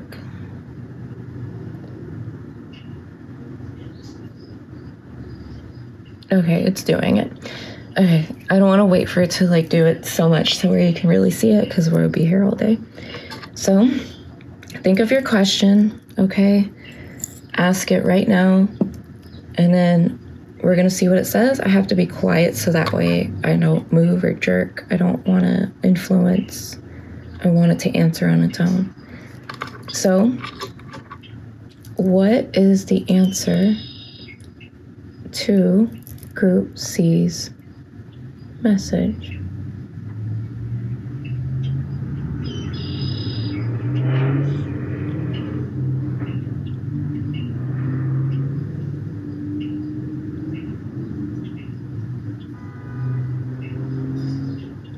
Okay, your answer is maybe. It's going side to side. So, maybe. Whatever your question was, it's a maybe. All right, I hope that answered it for you. Thank you so much for watching, and I'll catch you in the next video.